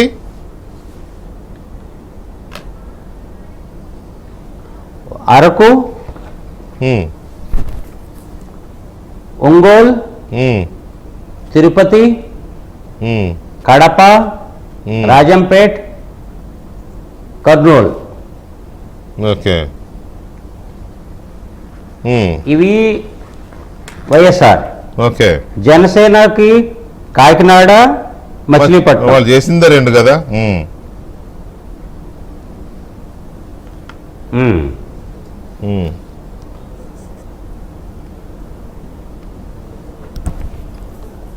సో ఓవరాల్ గా చూసినప్పుడు మనకి ఇక్కడ అవును, మీరు కిరణ్ గారు నిన్న ఎక్కడ చూశాను, మీరు 7వ ఎక్కని చెప్తున్నారేంటి? ఆ 7వ ఎక్క నాకు అర్థం కాదు. అంటే వేరే వాళ్ళు ఎవరో 1 7 రోజులు 14 7 3 21 ఇట్లా చెప్పుకొచ్చారు. అంటే నేను పెట్టిన దానికి వాళ్ళు నాకు ఎవరో మెసేజ్ పెట్టేశారు. మొత్తం 7-1-7 అంటే ఖచ్చితంగా బీజేపీ 7 సీట్లు గెలుస్తున్నాను కదండి. అవును. సో బీజేపీతో మొదలైంది 7-1-7 అని. 7-2-14 అంటే వైఎస్ఆర్సీపీకి 14 సీట్లు అన్నాం కదా. 7-2-14 అని, 7-3-21 వైనాట్ 20 133 అన్నారు కదా. సో 3+3 కొంతమంది 7-19 అని కూడా చెప్పారు. 3+3+1 7 కదా. 7 కొండల వాడి దేని వల్ల మీ నెంబర్ కరెక్ట్ అవ్వాలని కోరుకుంటాను. మామూలు ఫ్యాన్స్ ఎవరో పెట్టారు. నేను నాకు అర్థం కాలే, మీరేమన్నా ఈ న్యూమరాలజీ తీసుకున్నారా దీంట్లో సంబంధం లేదు అని డౌట్. వాళ్ళు నెంబర్ చూసాక ఫ్యాన్స్ పెట్టి రైట్. రామ్మోహన్ గారు, కేకే గారి అంటే మీరు ఎట్లాగా అఫ్ కోర్స్ మీ సర్వే మీరే అనుకోండి, ఎవరి సర్వే వాళ్ళదే. నేను మీ ఇద్దరిని కంపేర్ చేయడం అని కాదు, కానీ కేకే గారి సర్వే మీద మీ ఒపీనియన్ చెప్పండి. నో ఇష్యూ, అభిప్రాయం చెప్పడంలో తప్పేం లేదు. ఎందుకంటే మీ సర్వే మీద వారి అభిప్రాయం కూడా అడుగుతాను, తప్పేం లేదు. ఇప్పుడు ఆయన చెప్తున్నారు కదా వైనాట్ 21 అన్నారు కదా. ఆయన కొంచెం అగ్రెసివ్గా వెళ్ళారు. ఆయన వైనాట్ 21 అని వెళ్ళారు కదా. ఆయన అనిపిస్తున్నా కొంచెం అగ్రెసివ్గా వెళ్ళారు. వైనాట్ 21 ఏంటి? ఏ రామ్మోహన్ రావు గారిని అడిగారు. వైనాట్ 21 ఏంటి? అచ్చా ఇదిదా అడిగింది? జనసేనకు సంబంధించా? ఓకే.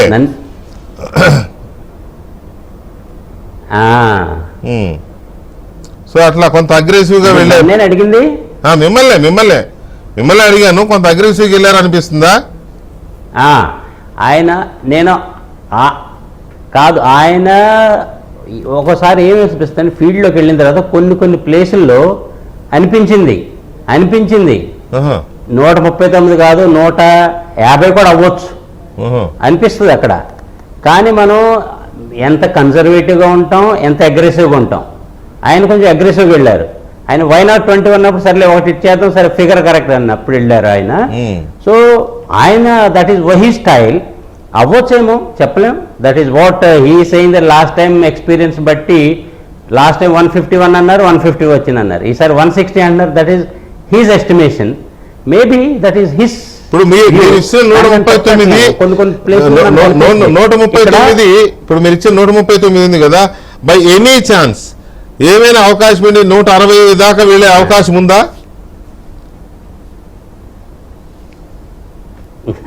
అదేంటంటేనండి, కొన్ని ప్లేసుల్లో మేము ఇచ్చిన మెజారిటీలు కొన్ని ప్లేసుల్లో 2000, 3000, 2500, 1500 ఇట్ కెన్ గో. ఆ సైడ్ అయినా వెళ్ళొచ్చు, ఈ సైడ్ అయినా వెళ్ళొచ్చు. మేము కొంచెం కన్సర్వేటివ్ వెళ్ళి ఆయన అగ్రెసివ్ వెళ్ళిపోయి వైనాట్ 161 అని చేశారు ఆయన 160 అని. రైట్. కేకే గారు మీ ఒపీనియన్ ఏంటి? ఇప్పుడు మీరు 161 ఇచ్చారు కదా, బై ఎనీ ఛాన్స్ 130కో 135కో పడే అవకాశం ఉందా? అది 135 ఇంపాసిబుల్ పడదు సార్, పడే అవకాశం లేదు అసలు. 140 పైనే కానీ వరస్ట్ కేసు చెప్తున్నాను నేను. నేను చెప్పిన దానికి ఇంకొక 20 సీట్లు తగ్గాలంటే చాలా డిఫరెన్స్ వచ్చినట్టు. అంటే ఇప్పుడు సార్ చెప్పింది నేను యాక్సెప్ట్ చేస్తాను. ఎందుకంటే సర్వే కంపెనీస్ ఆబ్వియస్గా ఎడ్జ్లు తీసుకున్నప్పుడు చాలా కన్సర్వేటివ్గా ఉంటాయి, చాలా జాగ్రత్తగా ఉంటాయి. ఆబ్వియస్గా నాకున్న విధానానికి మేము చేసే ప్యాటర్న్లో ఇంకొంచెం ఎడ్జ్ తీసుకునేదానికి ఆస్కారం ఉంటుంది ఆబ్వియస్లీ. సో ఆ ఎడ్జ్ లేదా ఆ ఎడ్జ్ కరెక్షన్స్లోనే ఆ డిఫరెన్స్ వస్తుంది. సో మా లెక్క ప్రకారం అయితే 140 తగ్గేదానికి అసలు ఆస్కారమే లేదు 100%. ఇప్పుడు కేకే గారు మిమ్మల్ని లేదా మన ఎస్జెడ్ రామ్మోహన్ రావు గారిని ఇద్దరిని కంబైన్ క్వశ్చన్ అడుగుతున్నా. మీ ఇద్దరు కంటే సర్వేలు చేయడంలో సీనియర్ కదా ఆరా మస్తాన్, ఆయనకి ఎందుకు అందలేదు మరి ఇది? పైగా ఆయన రివర్స్ లో వైసీపీ గెలుస్తుందని కొద్ది మెజార్టీతోనే వైసీపీ గెలుస్తుందని ఇచ్చాడు ఆయన.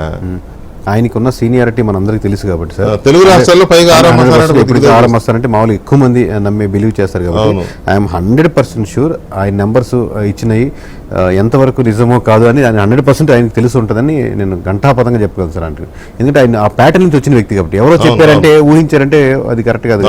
ఆయన చెప్పిన ప్యాటర్న్ అది కరెక్ట్ కాదని ఆయనకి తెలిసి ఉంటుంది. నేను ఆయన్ని కమెంట్ చేయట్లేదు, ఆయనకే తెలిసి ఉంటుంది అంటున్నాను, దాంట్లో డౌట్ లేదు. ఎందుకంటే ఇటు వన్ సైడ్ ఉన్నప్పుడు కొంచెం 60-70 సీట్లు, ఇప్పుడు నాకు రామ్మోహన్ రావు గారికి మీరు చెప్పినట్టు ఒక 20 సీట్లు ఐ కెన్ యాక్సెప్ట్. ఎందుకంటే ఆయన ఏ విధంగా వెళ్ళి ఉంటారు, ఒక ఎడ్జ్లు లేదా ఓటింగ్ పర్సెంటేజ్లో మాకు వచ్చిన దానికి ఆయనకు వచ్చిన దానికి ఒక చిన్న 3-4-5% వచ్చిన డిఫరెన్స్ ఉన్నా అలా ఉండొచ్చు.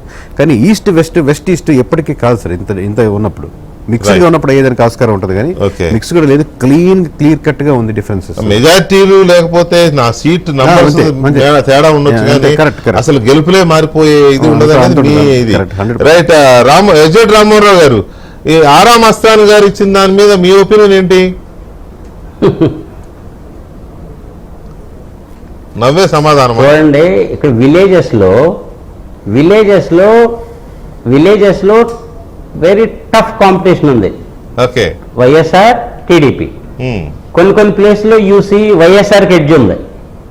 ఇప్పుడు ఆయన వెళ్ళి ఉండొచ్చు, ఆ ఏరియాలో ఎక్కువ తిరిగి ఉండొచ్చు, ఈ ఏరియాలో ఆయన డేటా కలెక్ట్ చేసి ఆ ఏరియాలో కొంచెం ఆయనకి ఎక్కువ వైఎస్ఆర్ కనిపించి ఉండొచ్చు.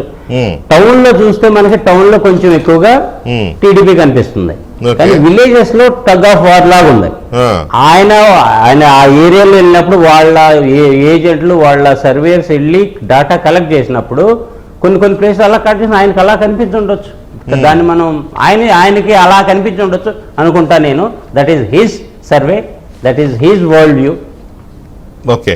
రామ్మోహన్ రావు గారు, ఈ 3 కంపెనీలు అంటే సర్వే సంస్థలు, ఇటు కేకే సర్వే కానీ లేకపోతే ఎస్జెడ్ రామ్మోహన్ రావు గారు ఇది కానీ లేకపోతే ఆరా మస్తాన్ ఇచ్చిన రిపోర్ట్ కానీ, ఈ మూడింటి చూసినప్పుడు మీకేమనిపిస్తోంది? ఎక్కడ తేడా కొట్టింది అనిపిస్తోంది? ఎవరిది తేడా కొట్టింది అనిపిస్తోంది? అంటే ఆరా మస్తాన్ ఇంతకుముందు కూడా చేశాడని చెప్తున్నారు. సరే, ఆయనది సైంటిఫిక్గా కాదా అంటే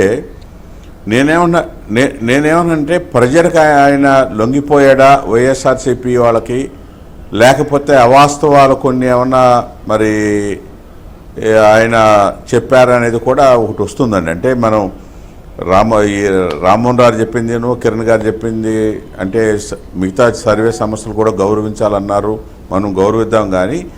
కానీ నేనేమన్నానంటే ఉన్న వాస్తవాలు చెప్పలేకపోతే నేను అది గౌరవించడం ఎట్టవుతుందని నేను, ఎందుకంటే ప్రజాభిప్రాయాన్ని స్పష్టంగా కొండ బద్దలు కొట్టినట్టు చెప్పితేనే ఆ సర్వే సంస్థలకి గౌరవం ఉంటుంది. తర్వాత రెండోది, వాళ్ళు రేపు ఫలితాల మీద నిజంగా కూడా వాస్తవాలు చెప్పలేకపోతే ప్రభావితం ఏ విధంగా ఉంటుందంటే, కొంతమంది పందాలు కాసేవాళ్ళకి కానీ ఇంకోటి కానీ వీళ్ళందరికీ కూడా టెన్షన్స్ పడి ఆరోగ్యాలు పాడు చేసుకుని హాస్పిటలైజ్ అయ్యే ప్రమాదం కూడా ఉంటుంది. కాబట్టి నేనేమంటానంటే ఎవరు సర్వే చేసినా సర్వే సంస్థలను గౌరవిద్దాం, కానీ వాస్తవాలు చెప్పాలనేదే నేను నేను నేను కోరుకుంటూ ఉన్నా. ఈవేళ ఇప్పుడు కిరణ్ గారిది వీరిది కూడా వాస్తవాలు కాదా అంటే వాస్తవాల దగ్గరగానే ఉన్నది. అయితే వాళ్ళ క్యాలిక్యులేషన్స్లో ఒక 4-5 అటు రావచ్చు ఇటు రావచ్చు, కానీ ప్రజాభిప్రాయం అయితే ప్రజల్లో వ్యతిరేకత ఉన్న సంగతి ఎప్పటి నుంచో గత 2 సంవత్సరాలుగా చాలామంది మిత్రులు మాకు చెప్తూ వస్తున్నారు. అదేవిధంగా మనం కూడా ఇంతకుముందు కూడా మాట్లాడుకున్నాం. అయితే అవన్నీ కూడా రిఫ్లెక్ట్ అయ్యేది రేపు ఈవినింగ్ మనం దీని మీద రేపు మధ్యాహ్నం నుంచో వెంకటకృష్ణ గారు స్పష్టంగా ఎస్ వీళ్ళది తప్పు వీళ్ళది రాంగ్ అని కూడా మనం చెప్పుకుంటానికి అవకాశం కూడా ఉంటుంది. మేమైతే మేము నమ్ముతున్నాం, డెఫినెట్గా ప్రజలు ఏం కోరుకుంటున్నారు. మేము 140 పైచులకు ఎందుకన్నామంటే మాకు యంత్రాంగం ఉంది, కేడర్ ఉంది, గ్రామస్థాయి నుంచి కూడా ప్రస్తుత ప్రభుత్వం తీసుకున్న ప్రజా వ్యతిరేక నిర్ణయాల మీద, అదేవిధంగా భవిష్యత్తు చంద్రబాబు నాయుడు గారి మీద ఉన్న భవిష్యత్తు అభివృద్ధి అంటే బ్రాండ్ అంబాసిడర్ చంద్రబాబు నాయుడు గారు. మీరు ఏ గ్రామానికి వెళ్ళినా ఎక్కడికి వెళ్ళినా ఐటీ మరి ఎంప్లాయీస్ని మీరు అడిగినా లేదా మిగతా ఎంప్లాయీస్ ప్రభుత్వ ఉద్యోగస్తులను అడిగినా కానీ పరిపాలనకి ఏ విధంగా ఉంటుందని స్పష్టంగా కనపడుతుంది. కాబట్టి మేము ఆ నిర్ణయానికి రావడం జరిగింది. అయితే రామ్మోహన్ గారు ఇక్కడ వివిధ వర్గాల ప్రజలు కానీ లేకపోతే వివిధ సామాజిక వర్గాల ప్రజలు కానీ ఎలా స్పందించారు, ఎవరికి ఎక్కువ వైపు మొగ్గు చూపారు? ఎందుకంటే ఆంధ్రప్రదేశ్ రాజకీయాల్లో కులం అనేది చాలా కీలక పాత్ర, అసలు భారతదేశంలోనే కులం అనేది కీలక పాత్ర పోషిస్తుంది. బట్ ఏపీ ఈ మధ్యకాలంలో మరీ కాస్ట్ బేస్డ్ పాలిటిక్స్ అయిపోయినాయి. కాబట్టి ఏ సామాజిక వర్గాలు ఎలా స్పందించాయనేది ఒకటి. ఓట్ల శాతం ఇక్కడ గమ్మత్తైన అంశం ఏంటంటే గత ఎన్నికల్లో 2019 ఎన్నికల్లో తెలుగుదేశం పార్టీ దారుణంగా ఓడిపోయినా కూడా 23 సీట్లకే పడిపోయినా కూడా 39% ఓటు బ్యాంక్ ఉంది. 39% ఓటు బ్యాంక్ ఉంది. ఇవాళ ఆ ఓటు బ్యాంక్ అంత ఉండబట్టే పార్టీ నిలబడింది, క్యాడర్ నిలబడింది, మళ్ళీ పికప్ చేసుకోగలిగారు, గెలిచే పరిస్థితికి వచ్చారు.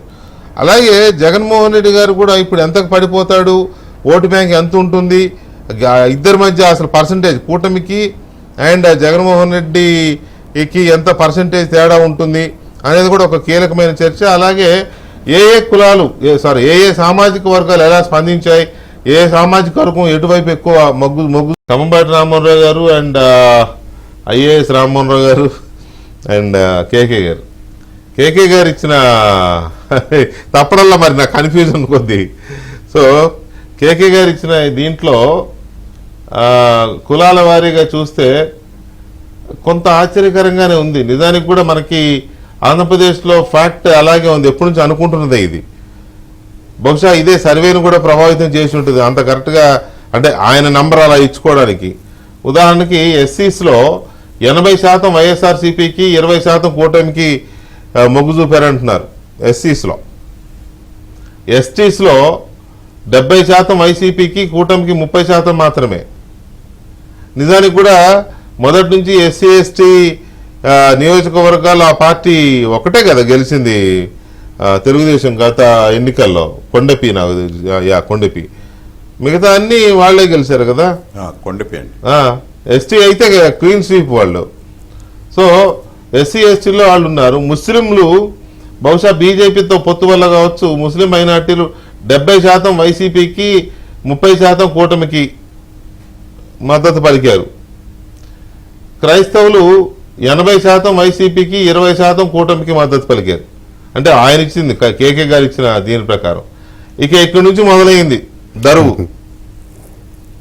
ఇక్కడి నుంచి ఎలా మొదలైందంటే కాపు సామాజిక వర్గం 10% మాత్రమే వైసీపీకి ఇచ్చారు, 90%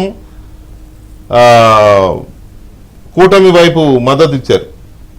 డెఫినెట్గా ఇది కొంత పవన్ కళ్యాణ్ నిర్ణయము, ఆయన తీసుకున్న చొరవ, తెగింపు, ఇవి డెఫినెట్గా కాపు సామాజిక వర్గంలో ఒక బలమైన మార్పుని, this is first time I think. ఎప్పుడు కూడా వాళ్ళలో వాళ్ళు డిఫరెంట్ ఒపీనియన్స్తో ఉండి ఒక ఐక్యత లేకుండా ఉంటారు అనేవాళ్ళు. ఈ ఐక్యత ఫస్ట్ టైం కనపడుతోంది. ఇది కమ్మ సామాజిక వర్గంలో కూడా సేమ్ 10% మాత్రమే వైసీపీకి ఉండి 90% కూటమి వైపు మొగ్గు చూపారు ఇవాళ ఈసారి. అంటే ఈయన ఇదంతా కేకే గారి సర్వే, నేను చెప్తున్నది. నేనేది ఇంకా ఎక్కువే ఉంటుంది సార్, మనం రౌండ్ ఫిగర్ చేసాం 92-93 అండర్స్టాండింగ్ 92 రౌండ్ ఫిగర్ చేసాం అండర్స్టాండబుల్ గా. క్షత్రియ సామాజిక వర్గంలో కూడా అంతే 90% కూటమి వైపే ఉన్నారు. బీసీలు 60% కూటమి వైపు ఉన్నారు. ఇది ఒక కీలకమైన పరిణామం. ఇది కాపులు ఎటుంటే దానికి ఆపోజిట్ బీసీలు వెళ్తారనుకున్నారు, కానీ బీసీలు ఈసారి అట్లా చేయలే.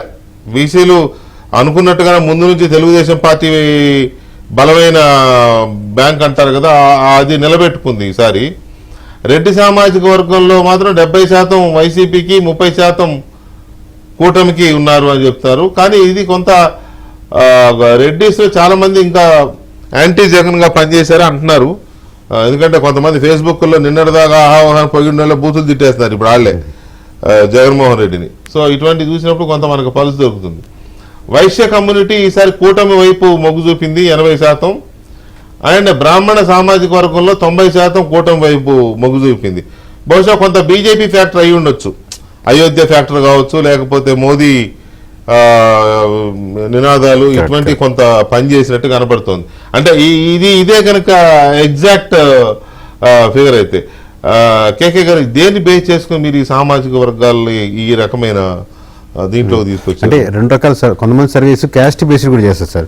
ప్రతి నియోజకవర్గంలో కులాలు రాసుకుంటారు, ఈ కులం వాళ్ళు ఎన్సీఆర్ రాసుకొని చివరిగా వీళ్ళు గెలిచేస్తున్నారు, వీళ్ళు ఓడిపోతున్నారు అనేది. అసలు మేము కులాల పర్స్పెక్టివ్ లో సర్వే చేయము, దాన్ని పట్టించుకోము. బట్ మనం సర్వే చేస్తున్న క్రమంలో కులాల వన్ ఆఫ్ ది పారామీటర్ బయటపడేది. మనం చేసే ప్యాటర్న్ లో ఈ క్యాస్ట్ వాళ్ళు ఇలా ఉన్నారని బయటపడుతుంది. కాబట్టి ఓవరాల్ గా అన్ని నియోజకవర్గాలు కన్సాలిడేట్ చేసి అబ్జర్వ్ చేసినప్పుడు మీకు రౌండ్ ఫిగర్ గా చెప్పాము, బట్ ఎడ్జ్లు ఇంకా ఎక్కువ ఉంటాయి, తక్కువ అటు ఇటు ఉండొచ్చు. ఇప్పుడు మీకు వైశ్య తీసుకున్నాను అనుకోండి, మోర్ దాన్ 80% ఉండొచ్చు, 83, 84 ఉంది అనుకోండి. మనం రౌండ్ ఫిగర్ అండర్స్టాండబుల్ గా అందరూ కన్విన్స్ డౌట్ లేకుండా ఉండేదని ఎట్లా చెప్పాం. సో కన్సాలిడేట్ అన్ని నియోజకవర్గాలు 175 నియోజకవర్గాలు చూసినప్పుడు మనకున్న డేటాని ఒక మళ్ళీ రిఫైన్డ్ గా చేస్తే అబ్జర్వ్ చేస్తే వచ్చిన డేటా కన్సాలిడేట్ గా చెప్పగలుగుతున్నాం సార్. ఇది మీరు రెడ్డి సామాజిక వర్గం చెప్పారు కాబట్టి కంపేర్ టు లాస్ట్ టైం తో పోలిస్తే ఈసారి ఒక 10% ఎక్స్ట్రా కూటమి వైపు మళ్ళారు. అలాగే ఎస్సీ ఎస్టీలో కూడా మీకు 10% వరకు డిఫరెన్స్ కనబడుతుంది. ఇటు వైశ్యాసు బీసీ ఓట్ బ్యాంకింగ్ అయితే 60% తక్కువ, 60 మినిమం అమౌంట్, అది 63, 65, 67 కూడా మాకు కనబడుతుంది ఓవరాల్ కొంచెం ఎక్కువ చోట్ల. మీకు దానికి అసోసియేటెడ్ గా ఉన్న ఎస్సీ ఎస్టీలో సార్ ఏ క్యాస్ట్ బేస్డ్ గా ఉన్నటువంటి బెల్ట్ లో ఉంది అనే దాన్ని బట్టి ఆధారపడుతుంది. ఇప్పుడు నందిగామ ఉందనుకోండి సార్, అక్కడ అసోసియేటెడ్ గా ఉన్నటువంటి కమ్మ కమ్యూనిటీ ఎక్కువ ఉందనుకోండి, దానికి అసోసియేటెడ్ గా వాళ్ళు పుల్ చేయగలుగుతారు ఆ కమ్యూనిటీ, దాన్ని ప్రభావితం చేయగలుగుతారు. గోదావరి జిల్లాలో ఎస్సీ ఎస్టీ అనుకోండి, అక్కడ జనసేన ప్రభావం ఖచ్చితంగా దాన్ని పుల్ చేయగలుగుతారు. ఆబ్వియస్ గా ఏ తోట సంబంధాల వల్ల దాన్ని పుల్ చేయ రోజు అదే మాటలు వింటూ ఉంటే అదే మాట్లాడుంటే అదే విధంగా ప్రభావితం చేసేదానికి ఆస్కారం ఉంది. అందులో ప్లస్ ఆపోజిట్ గా ఉంది కాబట్టి ఎస్సీ ఎస్టీలు కూడా మీకు ఎస్సీలో 20%, ఎస్టీలో 30% కూటమి వైపు మళ్ళీ దానికి ఆస్కారం, ఇవన్నీ మీకు రిజల్ట్ చూడగలుగుతున్నాం సార్ ఇప్పుడు. రైట్. ఎస్జెడ్ రామ్మోహన్ రావు గారు, మీరు సర్వే చేసినప్పుడు ఈ సామాజిక వర్గాల అటు ఇటు ఎటు ఉన్నాయి అనే దాని మీద ఏమన్నా కొంత అవగాహన వచ్చిందా?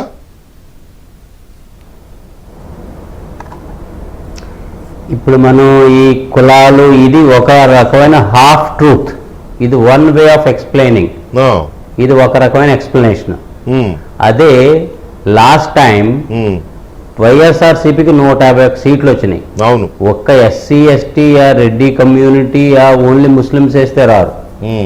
ఇప్పుడు ఏమవుతుందంటే ఇండియాలో ఇప్పుడు అదే నేను ఇంతకుముందు చెప్పాను, ఏ కాస్ట్ కమ్యూనిటీ అయినా 50 to 60% మనం అనుకున్నట్టు ఈ పర్టికులర్ కమ్యూనిటీ వీళ్ళకి ఓటేస్తారు వీళ్ళు అది ఉంది. ఇప్పుడు SC ST little bit of Muslims are with YSRCP. But ఎప్పుడైతే మనకి ఈ పొలిటికల్ సిస్టమ్ చేంజెస్ వస్తున్నాయో ఈ కమ్యూనిటీ ఒక 50-60% స్టాగ్నేట్ వాళ్ళకి పర్టికులర్ పార్టీకి ఓటేస్తారు. రిమైనింగ్ 20% లో కొంచెం variation, remaining another 20% they don't see caste at all. వాళ్ళు కాస్ట్ చూడరు, అసలు కులం చూడరు, వాళ్ళు మనిషిని చూస్తారు. ఏ గవర్నమెంట్ ఏమైనా బాగుంటుంది ఈసారి అని వాళ్ళు మొత్తం చేంజ్ చేసేస్తారు డైనమిక్స్ అంతా మొత్తం ఆల్ ఓవర్ ది స్టేట్. అప్పుడు ఆ ప్రజలు ఒకసారి డిసైడ్ చేసుకున్నప్పుడు ఏమవుతుందంటే అది ఒక సునామీ లాగా వస్తుంది. ఆ సునామీ వచ్చినప్పుడు అపోజిషన్ పార్టీకి ఒక 30 స్ట్రాంగ్ పిల్లర్స్ నిలబడతాయి, మిగతా పిల్లర్స్ అన్ని కొట్టుకుపోతాయి. ఇప్పుడు మళ్ళీ ఒక there is some element of change. అవి వచ్చినప్పుడు కమ్యూనిటీ ఒక 60-50%, 40-50-60% ఆ కమ్యూనిటీ వీళ్ళతో ఉంటుంది. But majority of all the communities now they want something else. అది నేను చూసింది.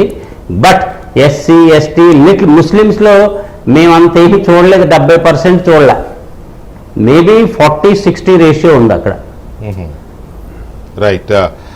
కమ్మమాటి రామ్మోహన్ రావు గారు, ఈ సామాజిక వర్గాల మొగ్గు చూపడం అనే దాని మీద మీ అంచనాలు ఏంటి? మీ పార్టీ అలా అంచనాలు వేసుకుంది, అవి ఇప్పుడు నేను చెప్పిన వాటికి దగ్గరగా ఉన్నాయా? అంటే మా పార్టీ కానీ మేము కానీ ఆలోచన ఒకటే ఉంది సార్. ఉన్న ప్రభుత్వాన్ని ప్రభుత్వ వ్యతిరేకత అనేది స్పష్టంగా కనపడుతుంది. ఎందుకంటే ముఖ్యమంత్రి పనితీరు, అదేవిధంగా వాళ్ళ నాయకులు ఎవరైతే ఉన్నారో వాళ్ళు చేస్తున్న దురాగతాలు కానివ్వండి, ఎక్కడికక్కడ మరి క్లియర్గా కంటికి కనపడుతున్నాయి వెంకటకృష్ణ గారు. అందువల్ల ఈవెన్ రెడ్డి సామాజిక వర్గం అవ్వచ్చు, లేదా ఇంకా పర్సంటేజ్ 30 ఇచ్చారు. నేను అనుకుంటా ఇంకా ఎక్కువ మందిలో ఈవేళ తెలుగుదేశం వైపు నేను ఈ ఎన్డీఏకి ఓటు వేసి ఉంటారని నేనైతే భావిస్తా ఉన్నా. పర్సంటేజ్ ఇంకా ఎక్కువే ఉండొచ్చు. అయితే ఇవన్నీ కూడా దురదృష్టం, మనం చర్చించుకోవటం సరే తప్పదు, ఎక్కడికక్కడ వాళ్ళలో కూడా ఉంది కాబట్టి చర్చించుకుంటున్నాం. కానీ ఒకటి చూస్తున్నారు, ప్రజలు అభివృద్ధిని కోరుకుంటున్నారు. ఎవరైతే రాష్ట్రాన్ని గాడిలో పెడతారో, ఎవరైతే అంటే పారిశ్రామిక అభివృద్ధి కానివ్వండి, యువతను ఆదుకోవాలన్నా, రైతాంగాన్ని ఆదుకోవాలన్నా, మహిళలలో ఏదైతే ఉన్నారో ఈవేళ వెల్ఫేర్ స్కీమ్స్ ఏదైతే ఇస్తున్నారో అందుకన్నా బెటర్గా ప్యాకేజ్ మేము ఏదైతే సూపర్ 6 చంద్రబాబు నాయుడు గారు అనౌన్స్ చేశారో దాన్ని ప్రజలు నమ్మారు. అదేవిధంగా యువగళం పేరుతో లోకేష్ గారు వెళ్ళి అన్ని జిల్లాలకు వెళ్ళి ఆయన ఇచ్చిన హామీలు కానీ వారికి భవిష్యత్తు ఎస్ మాట అంటే చేపిస్తారు అనేది వాళ్ళ కూడా ఒక నమ్మకం వచ్చిందనేది అయితే ఇవాళ మేమైతే మాకు వస్తున్న సమాచారం మేరకు ప్రజలు ఆ విధంగా ఆలోచన చేశారని నేనైతే అనుకుంటా ఉన్నా. రేపు తీర్పు కూడా మీరే చూస్తారు. చంద్రబాబు నాయుడు గారు కూడా మా ఇంటర్నల్ మీటింగ్లో చెప్పారు, రేపు ఫలితాలు మీరందరూ కూడా ఆశ్చర్యపోతారు, ఆ విధంగా ఉండబోతున్నాయని కూడా వారు మా నాడు వారికి తెలుసు. అదేవిధంగా నమ్మకం, ఎవరైతే కేంద్రం నుంచి నిధులు తీసుకొస్తారు, ఎవరైతే ఈ యొక్క అభివృద్ధిని కోరుకుంటున్నారు, పునాది వేశారు. ప్రూన్ అంటే ఇంత ముందు కూడా మనం అక్కడ తెలంగాణలో అభివృద్ధి జరిగినా, ఇక్కడ అభివృద్ధి జరిగినా మన కంటికి కనపడుతుంది. చంద్రబాబు నాయుడు గారు చేసింది, దాని ఫలాలు వస్తున్నాయి, ప్రజలు దాన్ని చూశారు. కాబట్టి ఆ విధంగా ఆలోచన చేస్తున్నారని నేనైతే, ప్రజలు ఎప్పుడు విఘ్నులు సార్, కులాలకు అతీతంగా మతాలకు అతీతంగా రాష్ట్రాభివృద్ధి కోరుకుంటారు ప్రజలు. ఎవరైతే అభివృద్ధి చేస్తారు, ఎవరైతే కేంద్రం నుంచి నిధులు తీసుకురాగలరు, ఎవరు సుపరిపాలన ఇస్తారు, ఎవరు అవినీతి లేకుండా చేయగలుగుతారు, ఎప్పుడైతే మళ్ళీ రిపీట్ చేస్తున్నాను వెంకటకృష్ణ గారు, ఎప్పుడైతే చంద్రబాబు నాయుడు గారిని రాజమండ్రి జైలుకి పంపించిన వ్యక్తి, ఆ ప్రభుత్వం ఆయన మీద 11 కేసులుండి ఆయన జైలుకి వెళ్ళి వచ్చిన వ్యక్తి కేవలం కక్షతో నేనే కాదు మీ మీద కూడా మచ్చుందని చెప్పడానికే పెట్టాడని ప్రజలు దాన్ని కన్విన్స్ అయ్యారు. ఆ రోజే పవన్ కళ్యాణ్ గారు వచ్చి నిలబడి అండగా ఎస్ ఇది అన్యాయం అక్రమంగా పెట్టారు, అటే పవన్ కళ్యాణ్ ఆయన మీద పెట్టారు కేసులు, Right. ఎవరైతే ప్రశ్నిస్తున్నారో వాళ్ళ మీద కేసులు పెడుతున్నారు. Right. ఎవరైతే ప్రజాస్వామ్యంలో ఎప్పుడు కూడా మన హక్కు ప్రజలు ఎప్పుడు కూడా ప్రజల పక్షాన ఉంటారో వాళ్ళని ప్రజలు ఆశీర్వదిస్తారు. కాబట్టి రేపు రాబోతున్న ఫలితాలన్నిటికీ కూడా వాళ్ళ యొక్క ఆలోచనల విధానంగా చంద్రబాబు నాయుడు గారు అయితేనే సరైన మనిషి, సరిగా రాష్ట్రాన్ని గాడిలో పెడతారు, మంచి పరిపాలన ఇస్తారని నమ్ముతున్నారు. కాబట్టి రేపు ఫలితాలు ఆ విధంగా ఉండబోతున్నాయి. రామ్మోహన్ గారు ఒక్క నిమిషం, రామ్మోహన్ గారు ఒక్క నిమిషం, కేకే గారు మీరేంటి సవాల్ చేస్తున్నారంట? ఏంటి సార్? నేను చెప్పింది అవ్వకపోతే అంటే ఇప్పుడు 4 కండిషన్స్ అంటే నేను చేయండి, అంటే మీ నమ్మకం మీకు ఉంటుంది. మామూలుగా ఏంటంటే ఫిగర్స్ నంబర్స్ మారుతూ ఉంటాయి, ఒక్కొక్కసారి అసలు జీవితాలే తలకిందలైపోతుంటాయి రాజకీయాలు కదా. అలాంటిది మీరు ఏ ధీమాతో నేను ఒకవేళ మీరు చెప్పిన ఫిగర్ నేను చెప్పిన ఫిగర్ రాకపోతే అనేది చెప్తున్నాను. ఏంటి ఒకవేళ అవ్వకపోతే అంటే ఈస్ట్ వెస్ట్ మారదు సార్ ఆబ్వియస్లీ. అంటే మనం చెప్పింది ఇప్పుడు ఒక 5-6 నియోజకవర్గాలు అట్టవచ్చు ఇట్టవచ్చు, అది ఓకే, అది మ్యాటర్ కాదు. ఎందుకంటే అన్ని ఫ్యాక్టర్స్ కూడా చెప్తున్నాం. 6 కన్ఫర్మ్ అని చెప్తున్నాం, దాంట్లో 8 ఎట్లా మారుతుందని చెప్తున్నాం. అన్ని రాయలసీమ వరకు ఎన్ని ఇచ్చారు మీరు? 52లో 9 సార్. 9 ఇచ్చారు. 9, 52లో 9 కనపడుతున్నాయి. ఫర్ సపోజ్ ఇంకో 4 9లో కూడా మళ్ళీ నెక్ టు నెక్ ఫైట్లు చూపించాం క్లియర్ కట్ గా. సో ఇప్పుడు Chandragiri for example sir, neck to neck fight ఉంది. కాకపోతే ఆ సమీకరణాలు వైఎస్ఆర్సీపీకి ఫేవర్గా ఉన్నాయని చెప్పి వైఎస్ఆర్సీపీ వైపు మనం ఫేవర్గా వేసిన నియోజకవర్గం. దట్ డజన్ మీద చంద్రగిరి కంపల్సరీ గ్యారంటీ గెలుస్తుంది సీట్లో లేదు. ఈ 6-8 డివైడ్ చేసాం. ఇప్పుడు మీరు అనుకున్నట్టుగా 160 ఇచ్చారండి, 5 ఇటు 5 అటు వేద్దాం, ప్లస్ ఆర్ మైనస్ 5 వేద్దాం. అవి కాకుండా ఇంకా అంతకంటే ఎక్కువ పోతేనో అంటే తమ్మింగ్ మెజారిటీతో గెలుస్తుంది క్లారిటీ చెప్పాను సార్. ఇప్పుడు తమ్మింగ్ మెజారిటీ అంటే దాదాపుగా 145 పైన ఎంత అయినా కానీ తమ్మింగ్ మెజారిటీతో గెలిచినట్టు. 150 కావచ్చు, 155 కావచ్చు. అలాగే రివర్స్ అయిన అనుకోండి, ఎడ్జిల్లో గెలిచినా కానీ కరెక్ట్ కాదండి. మంది 90 సీట్లతో గెలిచినా కానీ కరెక్ట్ కాదండి. ఇంకా ఆపేస్తాం సార్, కేకే సర్వీస్ బ్రాండ్ ఆపేస్తాం. అది కరెక్ట్ గా చేయడం. ఓవరాల్ గా అంటే చిన్న స్లైట్ డిఫరెన్స్ ఉంది అంటే సార్, దుకాణం కట్టేసి వేరే చేసుకోండి. సరైన ఒపీనియన్ ఇవ్వలేనప్పుడు that is better to shut down. All the best KK గారు అండ్ రామ్మోహన్ రావు గారు అండ్ కమ్మపాటి రామ్మోహన్ రావు గారు. థ్యాంక్ యూ వెరీ మచ్ అండి. కానీ మిగతా వెంకటకృష్ణ గారు మిగతా సర్వే వాళ్ళు ఏం చెప్తారో చూద్దాం రేపు. మిగతా సర్వే వాళ్ళు ఏం చెప్తారో చూద్దాం. అసలు ఈ సర్వే సంస్థల మీద దేశవ్యాప్తంగా ఒక ఆర్ఎం మస్తాన్ గారు స్పష్టంగా చెప్పాడు కదా, ఆయన ఏదో డేటా ఇచ్చి. అదే ఇప్పుడు సర్వే సంస్థల మీద ఒక రెగ్యులేటరీ అథారిటీ ఉండాలి, లైసెన్సింగ్ విధానం రావాలి. ఈ లైసెన్సులు ఉన్న వాళ్ళే సర్వే చేయాలి తప్ప ఎవరు పడితే వాళ్ళు వచ్చేసి ఊళ్ళ మీద పడిపోతే అరాచకమే మాఫియా లాగా తయారవుతుంది. దీన్ని వదలడానికి లేదు. దీని మీద అది తర్వాత అది వేరే విషయం. కాదు తప్పుడు సర్వేలు చేయటం వల్ల కూడా కొంతమంది ఆరోగ్యాలు పాడు చేసుకుని అనేక రకరకాల టెన్షన్ పడిపోయి తర్వాత పందాలు కాసి ఎంతో మంది నష్టపోయి రకరకాల సొసైటీ మీద ఆస్తులు తాకట్టు పెట్టి అప్పులు తీసుకుని బెట్టింగ్లు వేసి నానా బేవచ్చం జరిగిపోయి. కాబట్టి అందుకే అంటున్నా ఆ మాఫియాని మనం ఈ ఎలక్షన్ తర్వాత దాని మీద ఒక స్పెషల్ క్యాంపెయిన్ చేద్దాం. ఎవరు పడితే జాతకాలు కూడా కొంతమంది జాతకాల పేరుతో కూడా ఇష్టం వచ్చిన సంఖ్య చెప్పారు. కూడా గుణపాఠం అవ్వాలి, జాతకాలు చెప్పి పబ్బం గడుపునే చాలా మంది సమాధానం ప్రజలు చెప్పాలి. దాన్ని మనం మీరు నేను చేసేది కాదు అది.